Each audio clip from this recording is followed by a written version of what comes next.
Να σας καλησπερίσω και πάλι, να ευχηθώ χρόνια πολλά σε όλους. Σήμερα αυτή την τόσο ξεχωριστή ημέρα, 25 του μηνός, 25 Σεπτεμβρίου, που γιορτάζουμε την Παγκόσμια ημέρα φαρμακοποιού. Που γιορτάζει ο άνθρωπος αυτός, ο επιστήμονας υγείας, που 7 ημέρες την εβδομάδα, 24 ώρες το 24ωρο, βρίσκεται κοντά μας σε όποιον τον έχει ανάγκη, για να προσφέρει την στήριξή του. Και να περάσουμε τώρα και να σας καλωσορίσω στο διαδικτυακό σεμινάριο με θέμα «Εθνικό Πρόγραμμα Εμβολιασμών Ενηλίκων και ο ρόλος του φαρμακοποιού», που διοργανώνει το Κέντρο Εκπαίδευσης και Υπηρεσιών Υγείας Συνεταιρισμένων Φαρμακοποιών Αρετέως.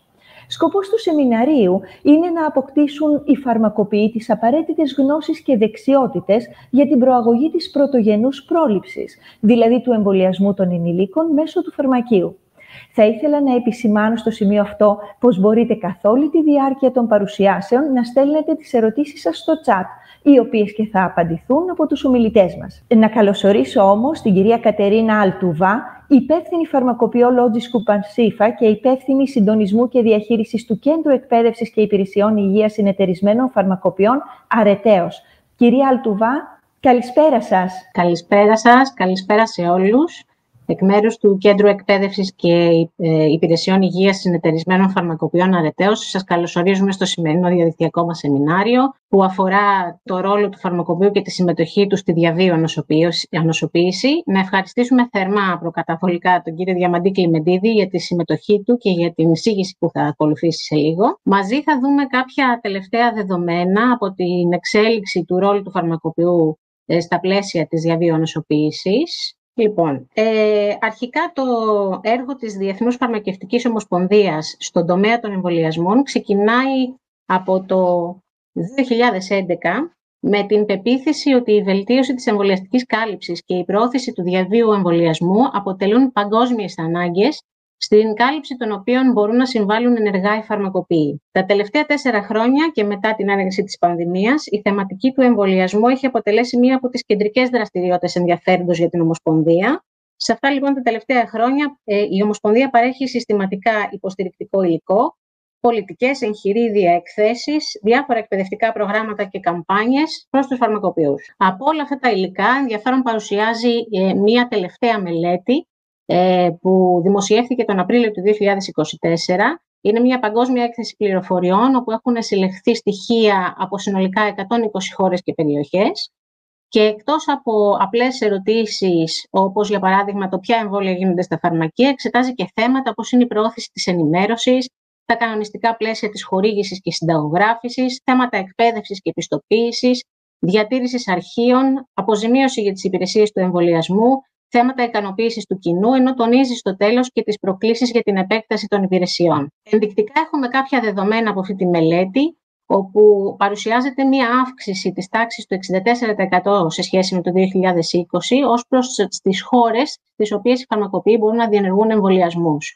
Έχουμε 56 λοιπόν πλέον συνολικά χώρες παγκοσμίως, όπου οι φαρμακοποιοί διενεργούν κανονικά τους εμβολιασμούς εντός του χώρου του φαρμακείου. Σε 3 χώρες υπάρχουν φαρμακοποιοί που μπορούν να συνταγογραφούν το σύνολο των εμβολίων, δηλαδή να ανιχνεύουν ανάγκες, να παρέχουν τα σκευάσματα και να διενεργούν τον εμβολιασμό. Ενώ σε 26 χώρες οι φαρμακοποιοί μπορούν να συνταγογραφούν ορισμένα εμβόλια. Ως προς τον τύπο των εμβολίων που διενεργούνται στα φαρμακεία, σε 30 χώρες, αν θέλετε, οι φαρμακοποιοί διενεργούν εμβολιασμό για την εποχική γρίπη και για την COVID-19 πλέον.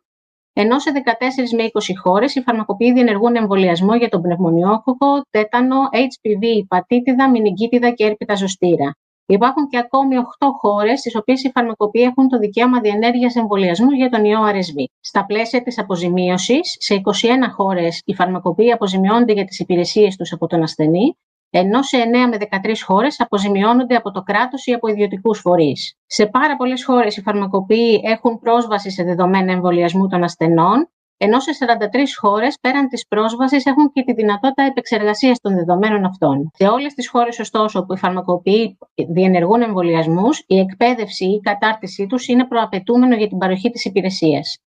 64 χώρες έχουν εισάγει ένα επίπεδο πιστοποίησης για τους φαρμακοποιούς, μια σημαντική αύξηση σχέση με το 2016, όπου οι 64 χώρες ήταν 12, ενώ 19 χώρες έχουν εντάξει ήδη την εκπαίδευση για την παροχή υπηρεσιών εμβολιασμού στο προπτυχιακό πρόγραμμα σπουδών των φαρμακοποιών. Τα δεδομένα της μελέτης που είδαμε μόλις τώρα έρχονται να συμπληρώσουν την δήλωση πολιτικής της Διεθνούς Φαρμακευτικής Ομοσπονδίας, η οποία δημοσιεύθηκε το Σεπτέμβριο του 2023, στην οποία η Διεθνής Ομοσπονδία δίνει συστάσεις προς όλα τα ενδιαφερόμενα μέλη, ξεκινώντας από τις κυβερνήσεις και τους φορείς χάραξης πολιτικής και επεκτείνοντας τόσο στους φαρμακοποιούς, αλλά όσο και στους οργανισμούς μέλη, τα ακαδημαϊκά ιδρύματα και άλλους φορείς. Όσον αφορά τους φαρμακοποιούς, στις συστάσεις της τονίζει κυρίως τη δέσμευση στις αρχές της δημόσιας υγείας στα πλαίσια της ΠΟΥΦΟΥΗ, την οικοδόμηση της εμπιστοσύνης στα εμβόλια, τη διατήρηση και την αναβάθμιση των γνώσεων και των δεξιοτήτων που σχετίζονται με τα εμβόλια και την υπηρεσία του εμβολιασμού,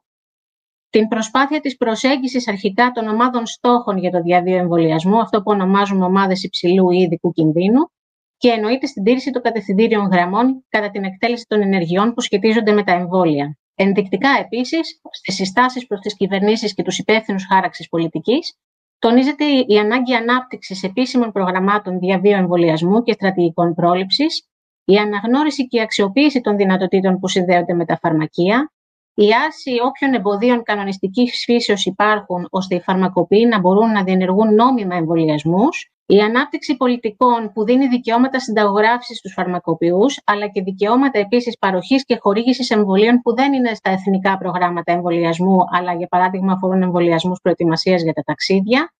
Τονίζεται επίσης η ανάγκη καθορισμού των απαιτούμενων γνώσεων και δεξιοτήτων των φαρμακοποιών ως προϋπόθεση για την παροχή αυτών των υπηρεσιών.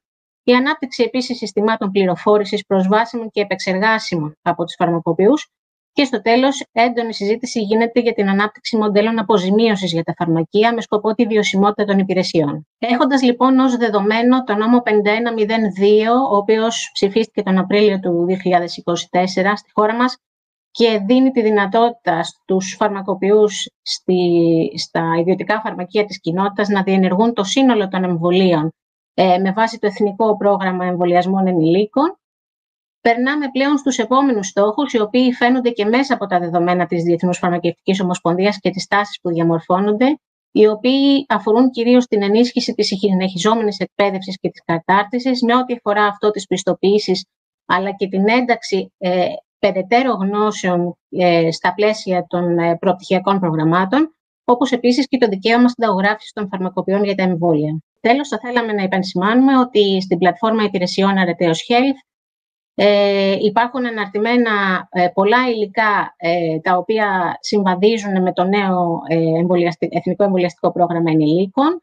Υπάρχουν εκπαιδευτικά προγράμματα, εγχειρίδια, καθώς επίσης και πολλά ακόμη βοηθητικά υλικά για την παροχή της υπηρεσίας εμβολιασμού στο φαρμακείο, τόσο πιο γενικά, ανιχνεύοντας γενικότερες ανάγκες εμβολιασμού, αλλά και πιο ειδικά που αφορούν τις θεματικές της γρίπης, του έρπιτα ζωστήρα, της πνευμονιοκοκκικής νόσου και του ιού RSV.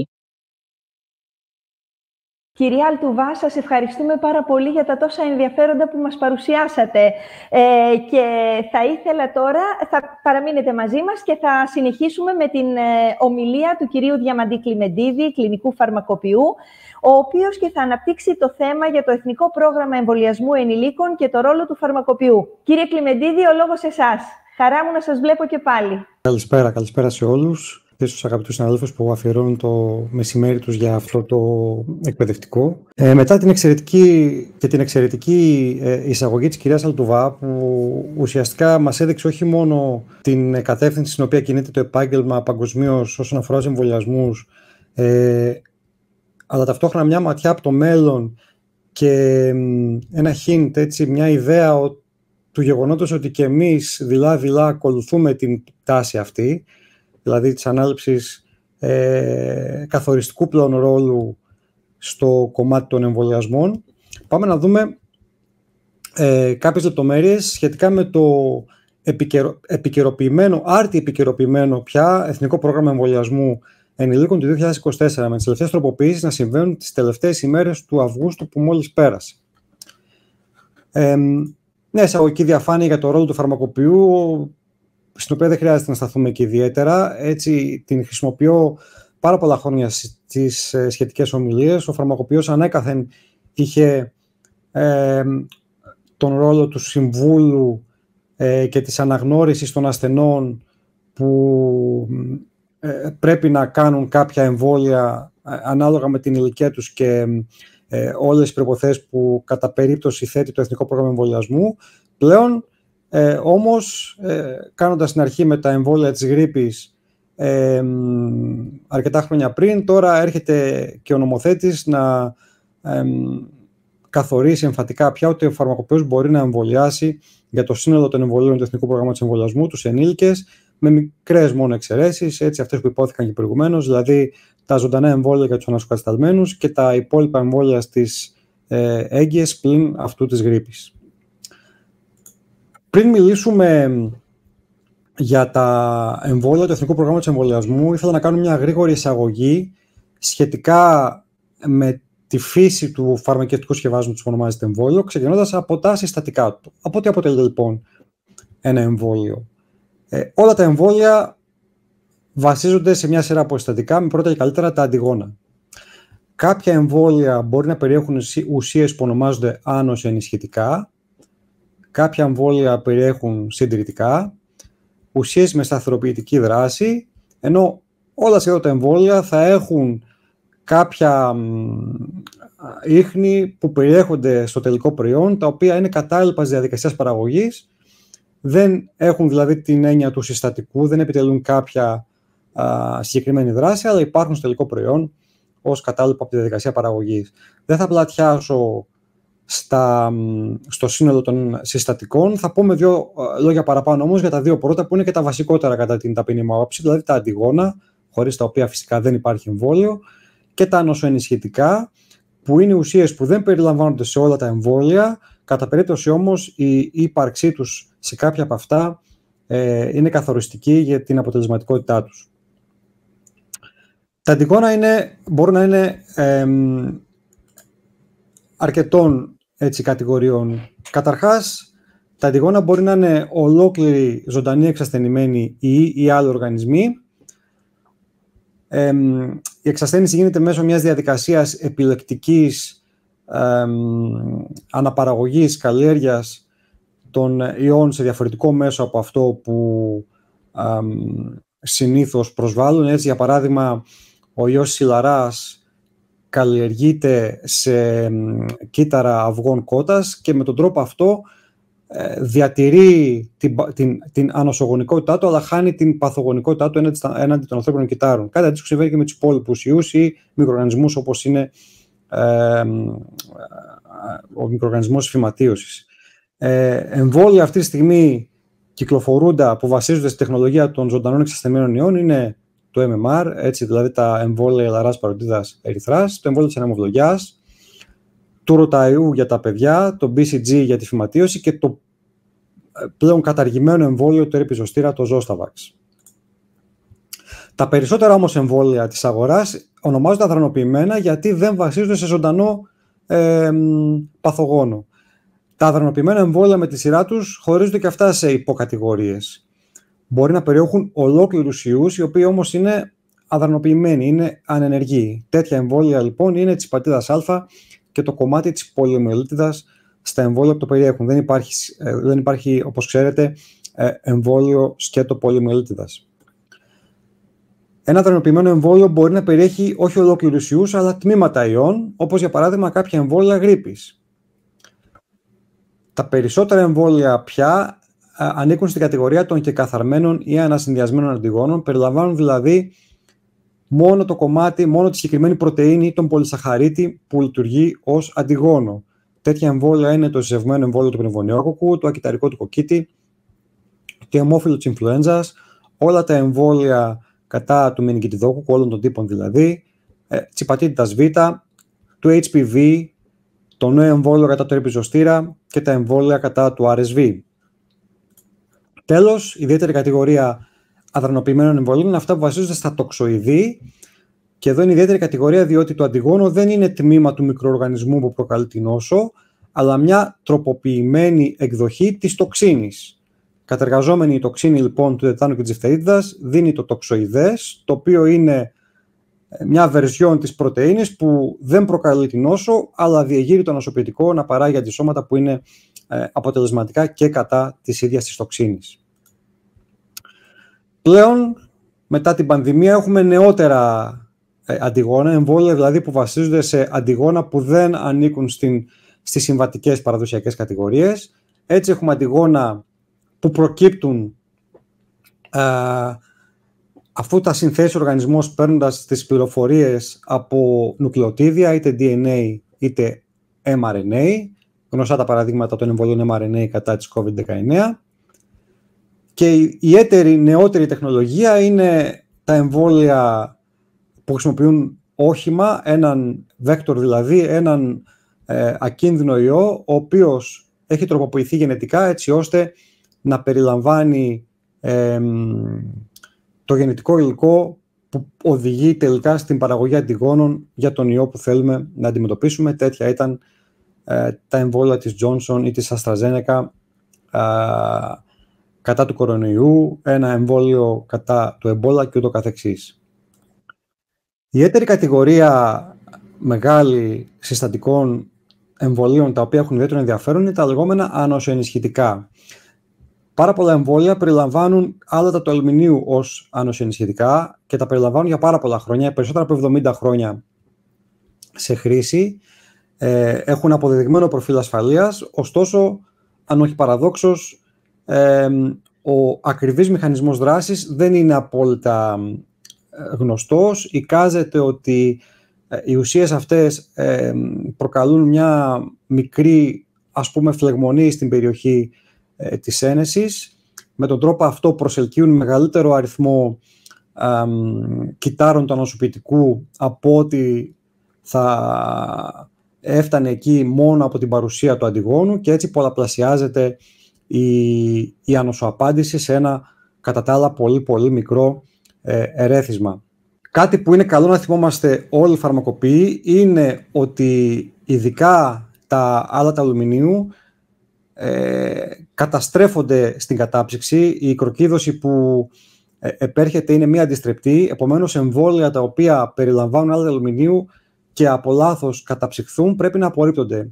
Η απόψυξη δεν οδηγεί σε λειτουργικό εμβόλιο. Το εμβόλιο είναι πλέον κατεστραμμένο. Μια ιδιαίτερη κατηγορία ανοσοενισχυτικών είναι οι σαπονίνες και ειδικά το κλάσμα με το εμπορικό όνομα QS21, ένα εξαιρετικά αποτελεσματικό ανοσοενισχυτικό. Χρησιμοποιήθηκε στο Shingrix και σε αυτό αποδίδεται η πολύ ψηλή αποτελεσματικότητα του εμβολίου αυτού ακόμα και στους υπερήλικες. Πλέον το ίδιο κλάσμα χρησιμοποιείται και σε άλλα εμβόλια. Με τούτα και με εκείνα μπορούμε να καταλήξουμε σε μια αδρή κατηγοριοποίηση των εμβολίων με βάση το είδος του αντιγόνου, δηλαδή αδρανοποιημένο ή ζωντανό, και κατά μία έννοια αυτό το είδος καθορίζει και την προτιμόμενη οδό χορήγησης.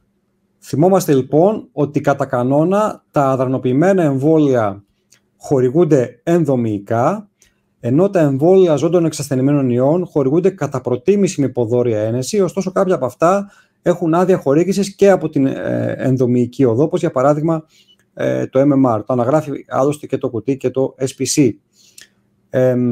Κατά μέρος, η προτίμηση αυτή έχει να κάνει με την παρουσία ή όχι άνοσοενισχυτικών, και αυτό γιατί τα άνοσοενισχυτικά, εάν χορηγηθούν υποδόρια, προκαλούν έντονο πόνο και έντονη τοπική αντίδραση, επομένως γι' αυτό προτιμάται η ενδομυϊκή ένεση. Δεν είναι αυτός ο μόνος λόγος φυσικά, γιατί υπάρχουν σε αυτή την κατηγορία, σε αυτή τη λίστα και εμβόλια τα οποία δεν περιλαμβάνουν άνοσοενισχυτικά, όπως είναι τα συμβατικά αντιγρυπικά εμβόλια ή το ένα από τα δύο εμβόλια κατά του RSV. Κάποιες πρακτικές οδηγίες πριν περάσουμε στις λεπτομέρειες του Εθνικού Προγράμματος Εμβολιασμών. Για την ενδομυϊκή ένεση η τεχνική είναι γνωστή. Ψηλαφούμε το ακρόμιο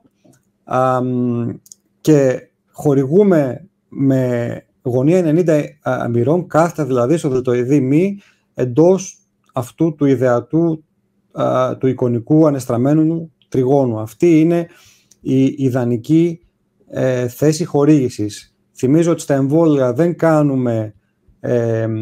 δεν αφαιρούμε αφενός τον αέρα από τη σύριγγα γιατί υπάρχει πάντα η πιθανότητα απώλειας περιεχομένου και επίσης ο αέρας χρησιμεύει και για να αποματήσει ουσιαστικά την ένεση, να μην στάξει δηλαδή εκτός της τρυπούλας που ανοίγει, και επιπλέον δεν κάνουμε αναρρόφηση. Η αναρρόφηση μπορεί να προκαλέσει πόνο, μόλοπα και δεν προσφέρει κάτι, γιατί στις περιοχές όπου γίνεται ο εμβολιασμός συνήθως δεν υπάρχουν μεγάλα αγκαία τα οποία μπορεί κανείς να τρυπήσει και να κάνει κατά λάθος το εμβόλιο εντός τους.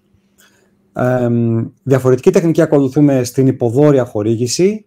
Στους ενήλικες η προτιμόμενη θέση είναι η περιοχή του δέρματος πάνω από τον τρικέφαλο μη στον μπράτσο. Η ένεση γίνεται με γωνία 45 μοιρών και το ενεώρημα, το διάλειμμα εγχύεται στον λιπόδι υποδόριο ιστό και όχι ενδομυϊκά. Αυτά εντάχει τα εισαγωγικά και πάμε στο κυρίως θέμα του σεμιναρίου, που είναι η ανάλυση του νέου Εθνικού Προγράμματος Εμβολιασμών Ενηλίκων. Οι εμβολιασμοί ενηλίκων αφορούν ουσιαστικά όλο τον ενήλικο πληθυσμό και η κατηγοριοποίησή τους γίνεται με βάση την ηλικία. Υπάρχουν πια κάποιες διακριτές ομάδες ηλικιακές και επιπλέον με βάση συγκεκριμένα χαρακτηριστικά του πληθυσμού, ενδεικτικά κατηγορίες πληθυσμού με βάση χρόνιες νόσους και μια μεγάλη κατηγορία είμαστε και εμείς και οι υπόλοιποι επαγγελματίες υγείας. Οι βασικές κατηγορίες ηλικιακές είναι η ομάδα 18-60 ετών, που είναι ουσιαστικά όλοι ενήλικες ανεξαρτήτως θεμάτων υγείας. Μια μικρή ακόμα ομάδα 60-64 ετών, που εμβολιάζονται δηλαδή βάσει ηλικίας, είτε έχουν είτε δεν έχουν θέματα με χρόνια νοσήματα, και οι άνω των 65 ετών. Τι αφορούν οι εμβολιασμένοι ενηλίκων? Πάρα πολλά νοσήματα, αρκετά πλέον αναπνευστικά. Η γρίπη, η COVID-19, ο κοκκίτης, ο πνευμονιόκος και ο RSV είναι πλέον εμβολιασμοί ρουτίνας με βάση και την τελευταία έκδοση του Εθνικού Προγράμματος Εμβολιασμών, αλλά και αρκετά άλλα λοιμώδη νοσήματα, τα περισσότερα τα οποία είναι μεταδεδόμενα. Υπάρχει και ο τέτανος, ο οποίος δεν είναι μεταδεδόμενο, αλλά παραμένει σημαντικός εμβολιασμός και για αυτόν.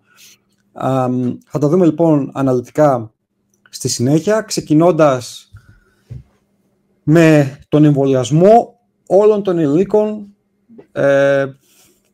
Αν είχαμε και κάποιον που περνούσε τα 999 έτη, θα τον βάζαμε και αυτόν μέσα. Το χιούμορ είναι για την έμφαση του γεγονότος ότι δεν υπάρχει απότατη ηλικία μετά την οποία πάβει η ανάγκη ανοσοποίησης κατά το τετάνο. Έτσι, δεν χρειάζεται να πλατιάσουμε ειδικά για το πόσο σοβαρή ασθένεια είναι ο τέτανος και πόσο μεγάλη θνητότητα έχει.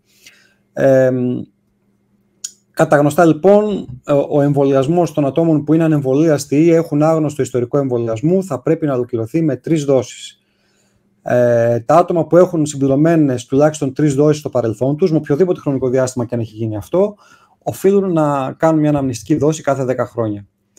Η αυτή αναμνηστική δόση μπορεί να είναι με οποιοδήποτε εμβόλιο τετάνου. Είτε τετάνου διφθερίτιδας, είτε τετάνου διφθερίτιδας κοκκίτη, είτε τετάνου διφθερίτιδας κοκκίτη πολιομελίτιδας, όποιο είναι διαθέσιμο. Υπάρχουν κάποιες προτιμήσεις με βάση το Εθνικό Πρόγραμμα Εμβολιασμού και μία εξ αυτών είναι ότι η πρώτη δόση η αναμνηστική που θα κάνει κάποιος στην ενήλικη ζωή, και η οποία θα είναι μεταξύ 18 και 25 ετών, να είναι με εμβόλιο που καλά θα είναι να περιέχει και πολιομιελίτιδα. Οι υπόλοιπες μπορεί να είναι είτε με το Diftavax ουσιαστικά ή με κάποιο Tdap, δηλαδή Boostrix, Triaxis και ούτω καθεξής. Αυτή τη διαφάνεια την έβαλα τελευταία στην παρουσίαση, γιατί είδα κάποιες ερωτήσεις που έλεγαν ποια είναι η προστασία που έχει κάποιος μετά την πρώτη, μετά τη δεύτερη δόση, όταν δεν ξέρουμε αν είναι εμβολιασμένος, και για παράδειγμα αν χτυπήσει μετά την πρώτη δόση θα πρέπει να κάνει ορό ή όχι. Νομίζω πάρα πολύ ωραία απαντάει αυτό το διάγραμμα από τον Παγκόσμιο Οργανισμό Υγείας, το οποίο δείχνει πώς απαντάει το ανασωπητικό μετά την πρώτη, δεύτερη, τρίτη, τέταρτη και πέμπτη δόση εμβολίου τετάνου σε ένα άτομο που δεν έχει προηγουμένως εμβολιαστεί. Το 0,01 διεθνείς μονάδες ανά ml είναι με βάση τον Παγκόσμιο Οργανισμό Υγείας ο ελάχιστος τίτλος αντισωμάτων, ο οποίος θεωρείται προστατευτικός για τον τέτανο. Ο ΠΟΗ λοιπόν θεωρεί αυτή την τιμή ως την προστατευτική για τον τέτανο. Ωστόσο, μια γρήγορη ανασκόπηση βιβλιογραφίας μας λέει ότι αυτή η τιμή δεν είναι προστατευτική για το 100% των ανθρώπων. Υπάρχουν δηλαδή περιστατικά εκδήλωσης κλινικού τετάνου σε άτομα που είχαν επαρκή αντισώματα με βάση αυτή την τιμή. Αντίθετα, το 0,1 φαίνεται ότι είναι μια πιο ασφαλής τιμή τίτλου προστατευτικού, δεδομένου ότι ουδέποτε έχει σημειωθεί κλινικός τέτανος σε άτομο που έχει τουλάχιστον αυτό το τίτλο αντισωμάτων. Βλέπουμε λοιπόν ότι η πρώτη δόση ανεμβολίας στο άτομο δεν πιάνει καν το ενελάχιστο τίτλο αντισωμάτων, οδηγεί μετά από 1 μήνα σε παραγωγή αντισωμάτων, αλλά ουσιαστικά είναι αυτή που οπλίζει το νοσοποιητικό, ευαισθητοποιεί το νοσοποιητικό για να απαντήσει στις επόμενες δόσεις. Η δεύτερη δόση οδηγεί σε πρόσχερο προστατευτικό τίτλο, σίγουρα πάνω από το 0,01 και για λίγο πάνω από το 0,1, που κρατάει για κάποιους μήνες, και έρχεται η τρίτη δόση πια να εκτοξεύσει τον τίτλο αντισωμάτων πολύ πάνω από το 0,01 και αρκετά πάνω από το 0,1 για πολλά χρόνια, τουλάχιστον 5.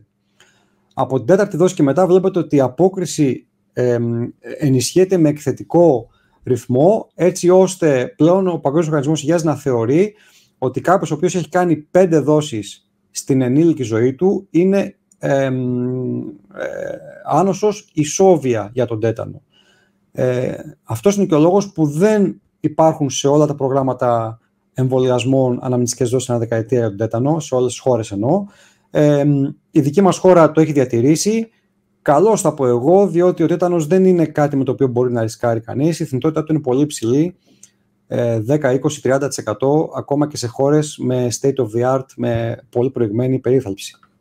Ας κάνω και μια υπενθύμηση εδώ για το τι κάνουμε σωστά στην αντιτετανική προφύλαξη τραύματος όσον αφορά το εμβόλιο. Υπενθυμίζουμε λοιπόν ότι ο μοναδικός υποψήφιος για τετανικό ορό είναι αυτός ο οποίος έχει είτε άγνωστο ιστορικό εμβολιασμού, είτε λιγότερες από 3 δόσεις καταγεγραμμένες στο ιστορικό του και ταυτόχρονα έχει ένα τραύμα που θεωρείται ρυπαρό και επιρρεπές στον τέτανο. Σε όλες τις άλλες περιπτώσεις, η βάση της αντιτετανικής προφύλαξης τραύματος παραμένει το αντιτετανικό εμβόλιο, ακόμα και μετά το τραύμα. Αυτή η διαφάνεια ουσιαστικά απαντάει γιατί η δόση του εμβολίου είναι αυτή που θα προκαλέσει άμεσα πολύ πολύ μεγάλο τίτλο αντισωμάτων, πολύ μεγαλύτερο από αυτόν που θα καταφέρει κανείς να έχει με τη δόση του τετανικού ορού για παραταμένο χρονικό διάστημα. Αφού μιλάμε για τον τέτανο, θα μιλήσουμε και για τον κοκκίτη. Ένα εμβόλιο το οποίο πια είναι και πολύ επίκαιρο δυστυχώς. Θα δούμε σε επόμενες διαφάνειες γιατί. Πάρα πολύ σημαντικό να ενημερώνουμε όλες τις έγκυες ότι εδώ και πάνω από μια δεκαετία το Εθνικό Πρόγραμμα Εμβολιασμών προβλέπει μία δόση εμβολίου που περιλαμβάνει κοκκίτη, την DAP δηλαδή, σε κάθε εγκυμοσύνη στο 3ο τρίμηνο, μία δόση σε όλους τους ενήλικες που θα έρθουν σε επαφή με το μωρό και μάλιστα αυτή η δόση για την έγκυο θα γίνεται σε κάθε εγκυμοσύνη ανεξάρτητα από το χρονικό διάστημα που έχει παρέλθει την τελευταία δόση αντιτετανικού εμβολίου. Δηλαδή μια γυναίκα η οποία εμβολιάστηκε για τέτανο και έτυχε να μείνει έγκυος αμέσως μετά θα κάνει ξανά την DAP στο 3ο τρίμηνο έτσι ώστε να κληροδοτήσει αρκετά αντισώματα στο μωρό και να παραμείνει αυτό προστατευμένο για το πρώτο διάστημα της ζωής του μέχρι να κάνει το δικό του εμβόλιο. Για τους υπόλοιπους ενήλικες, η ανοσία κατά του κοκκίτη εξασφαλίζεται με την επιλογή του Tdap σε όλες τις δόσεις ανά δεκαετία για τον τέτανο. Αυτό είναι σημαντικό γιατί η ανοσία κατά του κοκκίτη φθήνει τόσο μετά την νόσο όσο και μετά τον εμβολιασμό. Επομένως, η τακτική ανοσοποίηση είναι κλειδί για την διατήρηση ανοσίας και αυτό είναι πάρα πολύ κρίσιμο να γίνει πια. Αν δεν το γνωρίζετε ήδη, από τις αρχές του 2024 τρέχει μια πολύ μεγάλη επιδημία κοκκίτης σε πανευρωπαϊκό επίπεδο και σε ελληνικό επίπεδο. Μέχρι και τον Μάιο του 2024 δεν έχουμε δεδομένα για τους καλοκαιρινούς μήνες. Είχαμε καταγράψει 230 κρούσματα κοκκίτης στην Ελλάδα και 2 θανάτους μωρών. Μπορεί να μην σας φαίνονται πολλά τα 230 κρούσματα σε μια χώρα που είχαμε συνηθίσει να μετράμε χιλιάδες για την COVID, αλλά στην Ελλάδα είχαμε συνηθίσει να έχουμε 1, 2 και 3 κρούσματα το χρόνο πριν από το 2024 και έχουμε φτάσει ήδη να έχουμε 230 το πρώτο πεντάμινο του έτους. Λίγα λόγια για τον κοκκίτη, γιατί δυστυχώς, όπως είπα, είναι επίκαιρος. Ο κοκκίτης είναι μια νόσος που που προκαλείται από μικρόβιο, όχι ιό. Είναι ωστόσο εξαιρετικά μεταδοτικός. Η μεταδοτικότητά του πλησιάζει αυτή μιας πολύ μεταδοτικής ίωσης. Έχει πολύ υψηλό R0, που σημαίνει ότι σε επαφή με άτομο το οποίο νοσεί και μεταδίδει, 8 στους 10 οι οποίοι δεν έχουν ανοσία θα κολλήσουν. Το δεύτερο σημείο που πρέπει να θυμόμαστε είναι ότι η ανοσία κατά του κοκκίτη δεν είναι ισόβια. Δεν είναι ισόβια ούτε καν μετά από την νόσο. Μπορεί κανείς να νοσήσει ξανά και ξανά. Κρατάει λίγο περισσότερο πάντως η ανοσία μετά από την νόσηση και λιγότερο μετά τον εμβολιασμό. Τρίτον, ο ρόλος των αντιβιωτικών στην έκβαση της νόσου είναι πολύ περιορισμένος. Δηλαδή, για να το πούμε λίγο λαϊκά, αν κολλήσεις κοκκίτη θα το πιείς στο πικρό ποτήρι της νόσου, με το πολύ σημαντικό βήχα που μπορεί να οδηγήσει ακόμα και σε κατάγματα πλευρών στους ενήλικες, είτε πάρεις αντιβιωτικά είτε όχι. Αυτό που κάνουν τα αντιβιωτικά είναι να περιορίζουν τη μετάδοση. Επομένως, από την άποψη και της ατομικής και της κοινωνικής προστασίας, το σημαντικότερο μέσο προφύλαξης είναι φυσικά ο εμβολιασμός, ο οποίος πρέπει να ολοκληρώνεται με τον τρόπο που περιγράψαμε προηγουμένως. Φτάνουμε στην ηλαρά, την πιο μεταδοτική νόσο που γνωρίζουμε. Η ηλαρά, ο εμβολιασμός για τον γενικό πληθυσμό, αφορά όσους είναι γεννημένοι μετά το 1970.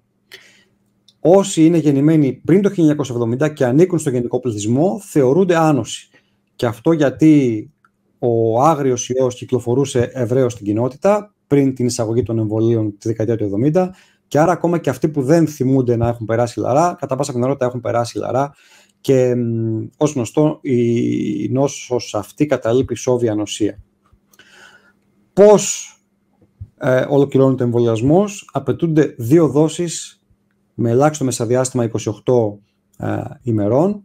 Δεν μας ενδιαφέρει πόσο είναι αυτό το μεσοδιάστημα. Αυτό σημαίνει δηλαδή ότι αν κάποιος έκανε μία δόση εμβολίου ηλαράς κάποια στιγμή στην παιδική του ηλικία, αρκεί να κάνει άλλη μία τώρα και να θεωρηθεί ο εμβολιασμός του ολοκληρωμένος. Αυτές οι 2 δόσεις τον καθιστούν περίπου το 98 με 99% όσων θα τις λάβουν ισόβια άνοσους. Η εξαίρεση του ηλικιακού ορίου αφορά τους επαγγελματίες υγείας. Δεν θεωρούνται λοιπόν άνοσοι οι επαγγελματίες υγείας που είναι γεννημένοι πριν το 1970, γιατί καταλαβαίνετε ότι είναι πολύ σημαντικό να είναι άνοσοι στην πραγματικότητα. Η ανοσία τους λοιπόν πρέπει να τεκμηριώνεται. Και πώς τεκμηριώνεται αυτή? Είτε με καταγεγραμμένη νόσηση ή με καταγεγραμμένες 2 δόσεις εμβολίου με τουλάχιστον 28 ημέρες μεσοδιάστημα.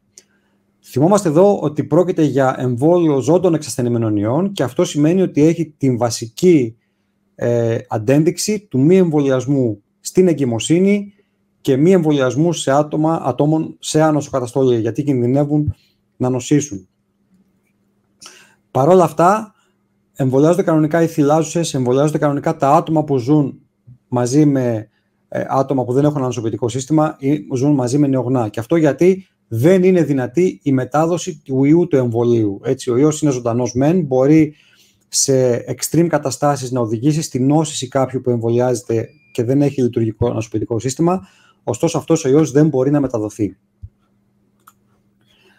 Αντίστοιχα πράγματα ισχύουν για την ανεμοβλογιά, της οποίας ο εμβολιασμός πραγματοποιείται επίσης με εμβόλιο ζώντων εξασθενημένων ιών. Εδώ όμως το ηλικιακό όριο είναι το 1990, δηλαδή οι γεννημένοι πριν το 90 θεωρούνται άνοσοι, οι γεννημένοι μετά το 90 πρέπει να εμβολιαστούν.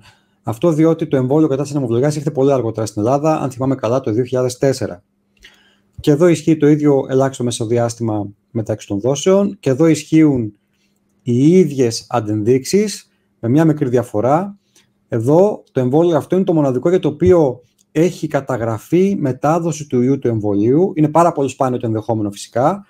Έχουν καταγραφεί λιγότερα από 20 περιστατικά από το 1987 που εμβολιάζονται άνθρωποι παγκοσμίως με αυτό το εμβόλιο. Δηλαδή τα τελευταία 33-34 χρόνια, 37 χρόνια, 15 άτομα παγκοσμίως, είναι πολύ μικρό το ποσοστό. Και μάλιστα η μετάδοση αυτή για να γίνει πρέπει να έχει συγκεκριμένες προϋποθέσεις, δηλαδή το άτομο που εμβολιάστηκε θα πρέπει να εμφανίσει εξάνθημα ανεμοβλογιάς και θα πρέπει με το εξάνθημα αυτό και ειδικά με το υγρό του εξανθήματος να έρθει σε επαφή άτομο που είναι σε ανοσοκαταστολή. Δεν είναι δηλαδή αερογενώς μεταδιδόμενος ο ιός του εμβολίου της ανεμοβλογιάς, όπως είναι αντίστοιχα ο άγριος ιός της ανεμοβλογιάς. Άρα καταλαβαίνουμε πόσο σπάνια είναι αυτή η μετάδοση και γι' αυτό παραμένει η οδηγία εμβολιασμού ανθρώπων οι οποίοι μπορεί να έρθουν σε επαφή με ανοσοκατασταλμένους, γιατί είναι πολύ πιο σημαντικό να προστατευτούν οι ανοσοκατασταλμένοι από τον άγριο ιό της ανεμοβλογιάς. Και αν στο σπάνιο ενδεχόμενο εμφανίσει ο εμβολιαζόμενος εξάνθημα ανεμοβλογιάς, η οδηγία είναι να καλυφθεί το εξάνθημα αυτό με μια γάζα και να μην έρθει σε επαφή ο εμβολιαστής με τον ανοσοκατασταλμένο. Αυτό αρκεί για να προφυλαχθεί από το ενδεχόμενο μετάδοσης. Πέρα από το ηλικιακό κριτήριο υπάρχουν και κάποιες ακόμα ομάδες του πληθυσμού που καλό είναι να εμβολιαστούν κατά της ανεμοβλογιάς. Άρα εμβολιάζονται πίνωσα άτομα δηλαδή που δεν έχουν ανοσία και τα οποία είτε ζουν λόγω οικογενειακού περιβάλλοντος είτε αποτελούν υγειονομικό προσωπικό που έρχεται σε επαφή με άτομα που έχουν ανοσοανεπάρκεια ή λαμβάνουν ανοσοκατασταλτικά φάρμακα, και επίσης συγκεκριμένες κατηγορίες του πληθυσμού που έχουν αυξημένο κίνδυνο έκθεσης στον ιό, όπως είναι για παράδειγμα η νηπιαγωγοί και όσοι μένουν σε κλειστούς, τα μέλη κλειστών πληθυσμών, όπως είναι οι τρόφιμοι ιδρυμάτων, οι φοιτητές που διαμένουν σε φοιτητικές εστίες, οι στρατιώτες κτλ. Επίσης, πάρα πολύ σημαντικό, και αυτό γιατί η ανεμοβλογιά μπορεί να προκαλέσει ανεπανόρθωτες βλάβες στο αναπτυσσόμενο έμβριο, είναι πάρα πολύ σημαντικό να φροντίσουν να είναι άνοσες για την ανεμοβλογιά οι γυναίκες οι οποίες προτίθενται να τεκνοποιήσουν. Άρα,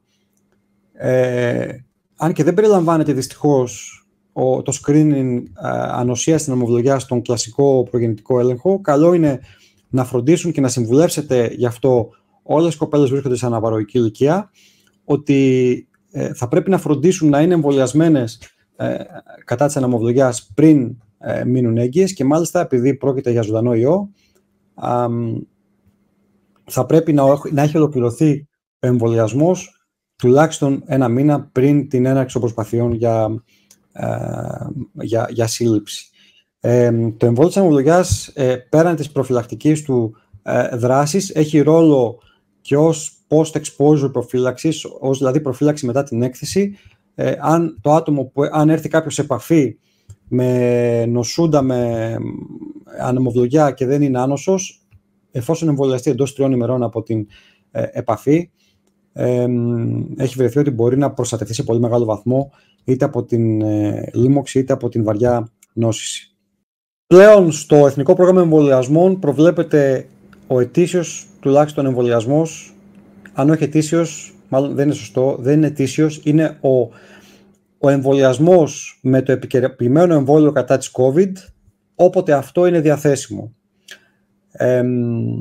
Αυτό αφορά καταρχάς όλους όσοι είναι άνω των 60 ετών και κάποιους ακόμα υποπληθυσμούς, οποίους θα δούμε στη συνέχεια. Μία δόση λοιπόν του μονοδύναμου επικαιροποιημένου εμβολίου και θα πρέπει να έχουν περάσει τουλάχιστον 3 μήνες από προηγούμενη νόσηση ή προηγούμενο εμβολιασμό. Στα 60 έτη ξεκινάει και ο εμβολιασμός ρουτίνας για την γρίπη και τον έρπη ζωστήρα. Στο γενικό πληθυσμό ουσιαστικά προτείνεται το εμβόλιο γρίπης από τα συμβατικά, αυτά που γνωρίζουμε, μία δόση στην αρχή της περίοδου, ενώ για την έρπη ζωστήρα πλέον μόνο ένα εμβόλιο είναι διαθέσιμο και στην ελληνική αγορά, το νεότερο αυτό ανασυνδυασμένου DNA, το Shingrix, το οποίο γίνεται σε 2 δόσεις με μεσοδιάστημα 2 μηνών. Ειδικά για το Shingrix ισχύουν πράγματα που ξέραμε ήδη και για το προηγούμενο εμβόλιο, όπως το ότι δεν αποκλείει τη χορήγησή του ένα προηγούμενο περιστατικό έρπης ζωστήρα. Μπορεί να γίνει λοιπόν και καλό είναι να γίνει ακόμα και αν υπάρχει στο παρελθόν περιστατικό έρπης ζωστήρα.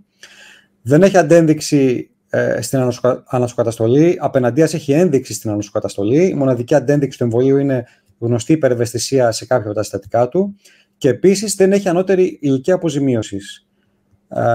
Μπορεί να γίνει σε οποιαδήποτε ηλικία από τα 60 έτη και πάνω. Το Εθνικό Πρόγραμμα Εμβολιασμών προβλέπει μάλιστα και τον εμβολιασμό και όσων έχουν εμβολιαστεί στο παρελθόν με το παλαιότερο εμβόλιο, αρκεί να έχουν παρέλθει τουλάχιστον 5 έτη από αυτόν τον εμβολιασμό ή λιγότερα για τους άνω των 70 ετών, χωρίς ωστόσο το Εθνικό Πρόγραμμα Εμβολιασμού να εξειδικεύει αυτό το λιγότερο διάστημα, το οποίο παραμένει στην κρίση του θεράποντα ιατρού. Για τους ενήλικες άνω των 65 ετών, ειδικά για την γρίπη, παρέχεται από πέρσι η δυνατότητα εμβολιασμού με τα λεγόμενα ενισχυμένα αντιγρυπικά εμβόλια, τα οποία είναι 2 ειδών αυτή τη στιγμή διαθέσιμα στην αγορά. Το υψηλής δόσης που ουσιαστικά περιέχει τετραπλάσια ποσότητα αντιγόνου σε σχέση με το συμβατικό και το ενισχυμένο μάνωσο-ενισχυτικό, το οποίο περιλαμβάνει την ίδια δόση με το συμβατικό, αλλά με την προσθήκη ουσίας μάνωσο-ενισχυτική δράση. Δεν υπάρχουν ακόμα δεδομένα για τα εμβόλια αυτά σε άλλες ομάδες του πληθυσμού, όπως για παράδειγμα μικρότερους σε ηλικία, αλλά ανοσοκατεσταλμένους. Επομένως, παραμένει ως target group η ομάδα των ηλικιωμένων, γιατί για αυτούς ουσιαστικά σχεδιάστηκαν αυτά τα εμβόλια. Σχεδιάστηκαν με σκοπό να έχουν την ανοσοαπάντηση που έχουν τα συμβατικά εμβόλια στους μικρότερους σε ηλικία.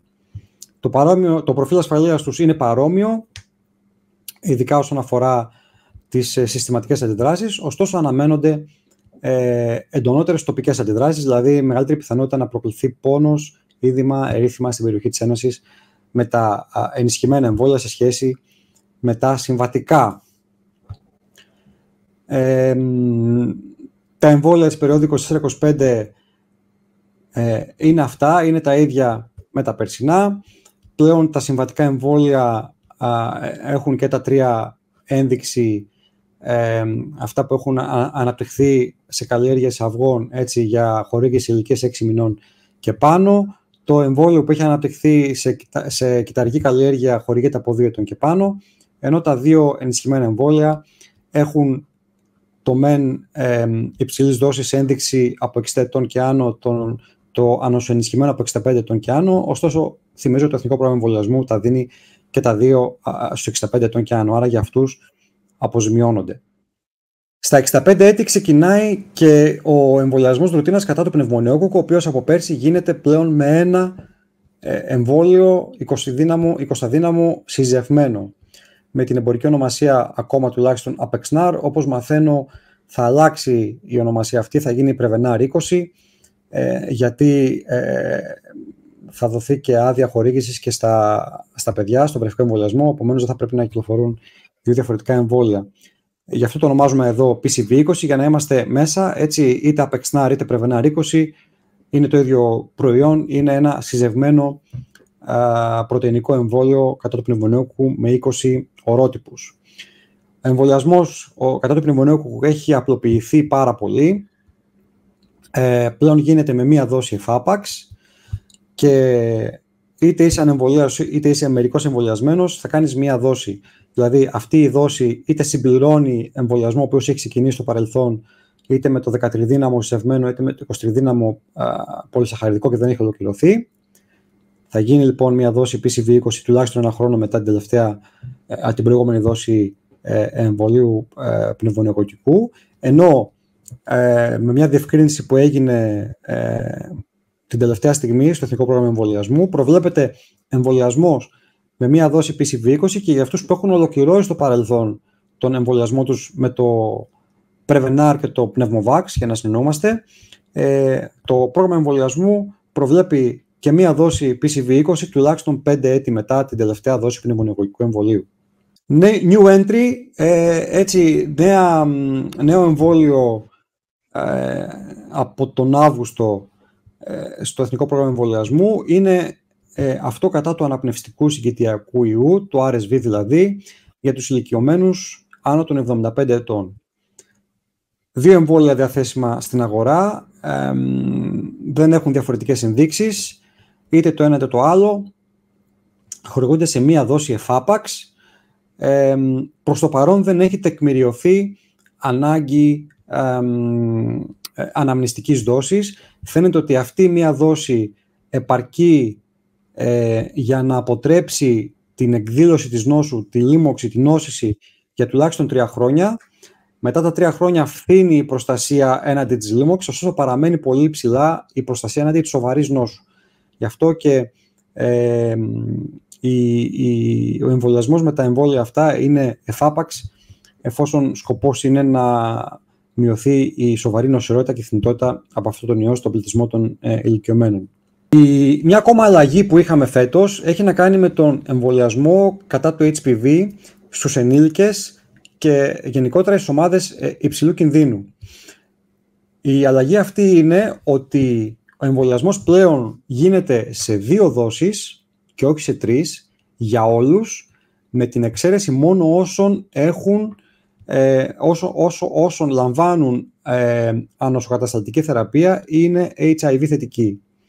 Μόνο σε αυτές τις 2 κατηγορίες παραμένει το σχήμα 016. Σε όλες τις υπόλοιπες κατηγορίες, σε όλους τους υπόλοιπους ασθενείς που έχουν ένδειξη για εμβολιασμό κατά το HPV, ο εμβολιασμός γίνεται σε 2 δόσεις, 0 και 6 δηλαδή μήνες, και μάλιστα υπάρχει και επέκταση του ανώτατου ηλικιακού κριτηρίου, τα 45 έτη. Τα άτομα δηλαδή που ανήκουν σε αυτές τις κατηγορίες μπορούν έως τα 45 έτη να εμβολιαστούν δωρεάν με 2 δόσεις του εμβολίου HPV-9, του Gardasil 9 δηλαδή. Οι ανοσοκατασταλμένοι ως γνωστόν έχουν ιδιαίτερες ανάγκες εμβολιασμού. Εδώ θα μου δώσετε και την ευκαιρία να σας παραπέμψω και στο πλήρες κείμενο του Εθνικού Προγράμματος Εμβολιασμών, κυρίως για να δείτε τις επιμέρους συστάσεις. Υπάρχουν διαφορετικές συστάσεις ανά είδος ανοσοκαταστολής και ένα ακόμα κομμάτι που δεν καλύπτουμε καθόλου εδώ, γιατί είναι πάρα πολύ σημαντικό, δεν μπορεί δηλαδή να αντιμετωπιστεί από μνήμης, είναι ο εμβολιασμός των ατόμων που έχουν υποστεί μεταμόσχευση είτε αιμοποιητικών οργάνων είτε συμπαγών οργάνων. Σε αυτούς λοιπόν υπάρχουν ειδικές ανάγκες εμβολιασμού και θα ήθελα να σας παραπέμψω απευθείας στο Εθνικό Πρόγραμμα Εμβολιασμού που κατεβάζετε από την ιστοσελίδα του Υπουργείου Υγείας για να δείτε κατά περίπτωση τι προβλέπετε να κάνουν αυτοί οι άνθρωποι. Αναφέρομαι για κάποια πράγματα εδώ, αλλά επιτρέψτε μου να σας παραπέμψω εκεί, γιατί είναι σοβαρό το θέμα αυτό και δεν πρέπει να παραμένουν ακάλυπτοι αυτοί οι ασθενείς έναντι αυτών των σοβαρών νοσημάτων. Οι ανοσοκατασταλμένοι λοιπόν γενικώς και ανεξαρτήτως ηλικίας πρέπει να εμβολιάζονται για γρίπη, για πνευμονιόκοκο, για τον HPV, για τον έρπη ζωστήρα με το νέο εμβόλιο, προφανώς γιατί μόνο αυτό υπάρχει, και κατά του RSV. Προσέξτε, εφόσον έχουν συμπληρώσει το 60ο έτος ηλικίας τους. Άρα, για τον RSV έχουμε εμβολιασμό όλου του πληθυσμού από 75 ετών και πάνω και των ατόμων με συγκεκριμένες καταστάσεις υγείας, μεταξύ των οποίων και ανοσοκαταστολή, από 60 ως 74. Όσον αφορά το εμβολιασμό της γρίπης, δεν αλλάζει κάτι εδώ κατά τα γνωστά. Ακόμα και τα άτομα σαν ανοσοκαταστολή θα κάνουν μία δόση ετησίως στην αρχή της περίοδου. Και επίσης μία δόση κάνουν για το εμβόλιο του πνευμονιόκοκκου, είτε πρωτοεμβολιαζόμενοι εφάπαξ, είτε συμπληρώνοντας εμβολιασμό που έχει μείνει στη μέση με το προηγούμενο σχήμα, είτε προσθέτοντας μία δόση PCV20 5 χρόνια μετά την τελευταία δόση προηγούμενου εμβολίου πνευμονιόκοκκου, ακόμα και σε ολοκληρωμένο πνευμονιοκοκκικό εμβολιασμό. Για τα άτομα που βρίσκονται σε ανοσοκαταστολή γιατί είναι HIV θετικοί ή γιατί λαμβάνουν ανοσοκατασταλτική θεραπεία, όπως είπα και προηγουμένως, το εμβόλιο κατά το HPV γίνεται σε 3 δόσεις μέχρι τα 45 έτη με το σχήμα 0, δεύτερη δόση μεταξύ 1 και 2 μηνών από την πρώτη και η τρίτη δόση στο εξάμηνο. Ο εμβολιασμός κατά το έρπη ζωστήρα γίνεται σε 2 δόσεις με μεσοδιάστημα 1 έως 2 μήνες, ενώ όπως είπα ξανά, έτσι ο αναπνευστικός συγκητιακός ιός, ο RSV, καλύπτεται σε άτομα αυτά από την ηλικία των 60 ετών. Σε αντίθεση με το γενικό πληθυσμό που εμβολιάζεται για τον RSV, όπως είπαμε, στα 75 έτη. Εδώ παραθέτω πιο πολύ για να σας διεγείρω την περιέργεια να επισκεφτείτε, να διαβάσετε το πλήρες κείμενο του Εθνικού Προγράμματος Εμβολιασμών, τι θεωρείται ανοσοκαταστολή για τον εμβολιασμό κατά του πνευμονιόκοκκου. Δεν είναι τα ίδια, δεν είναι οι ίδιες καταστάσεις για όλους τους εμβολιασμούς. Έτσι, άρα αυτό ενδεικτικά όσον αφορά τις καταστάσεις ανοσοκαταστολής για τον πνευμονιόκοκκο, με την υποσημείωση ότι πρέπει κατά περίπτωση και κατά εμβόλιο να ελέγχεται αυτό προκειμένου το άτομο να είναι επιλέξιμο για τον αντίστοιχο εμβολιασμό. Παραμένουμε στους ανοσοκατασταλμένους. Οι ανοσοκατασταλμένοι έχουν ελαφρώς διαφορετικές ανάγκες εμβολιασμού κατά της COVID-19 σχέση με τον γενικό πληθυσμό, ή άνω των 60 εννοώ. Είπαμε ότι στους άνω των 60 αρκεί μια επικαιροποιημένη δέση του μονοδύναμου εμβολίου. Στους ανοσοκατασταλμένους πρέπει να είμαστε σίγουροι ότι έχει ολοκληρωθεί ένας βασικός εμβολιασμός με 3 δόσεις. Έτσι, αν κάποιος είναι ανεμβολίαστος, θα λάβει 3 δόσεις του μονοδύναμου εμβολίου, δεν υπάρχει πια το αρχικό εμβόλιο. Και αντίστοιχα συμπληρώνονται αυτές που λείπουν. Αν κάποιος έχει κάνει μόνο μία δόση, θα κάνει άλλες 2. Αν έχει κάνει 2, θα κάνει 1 και ούτω καθεξής. Τα άτομα που είναι εμβολιασμένα στο παρελθόν και έχουν περάσει τουλάχιστον 3 μήνες από την προηγούμενη δόση, θα κάνουν και αυτά το επικαιροποιημένο εμβόλιο, και κάθε φορά που υπάρχει καινούργιο επικαιροποιημένο εμβόλιο και κρίνεται από την Εθνική Επιτροπή Εμβολιασμών αναγκαία η χορήγησή του, θα πρέπει να γίνεται και αυτή η νέα δόση. Εδώ λοιπόν έχω μια αναφορά στην ομάδα που σας είπα προηγουμένως, στους μεταμοσχευμένους.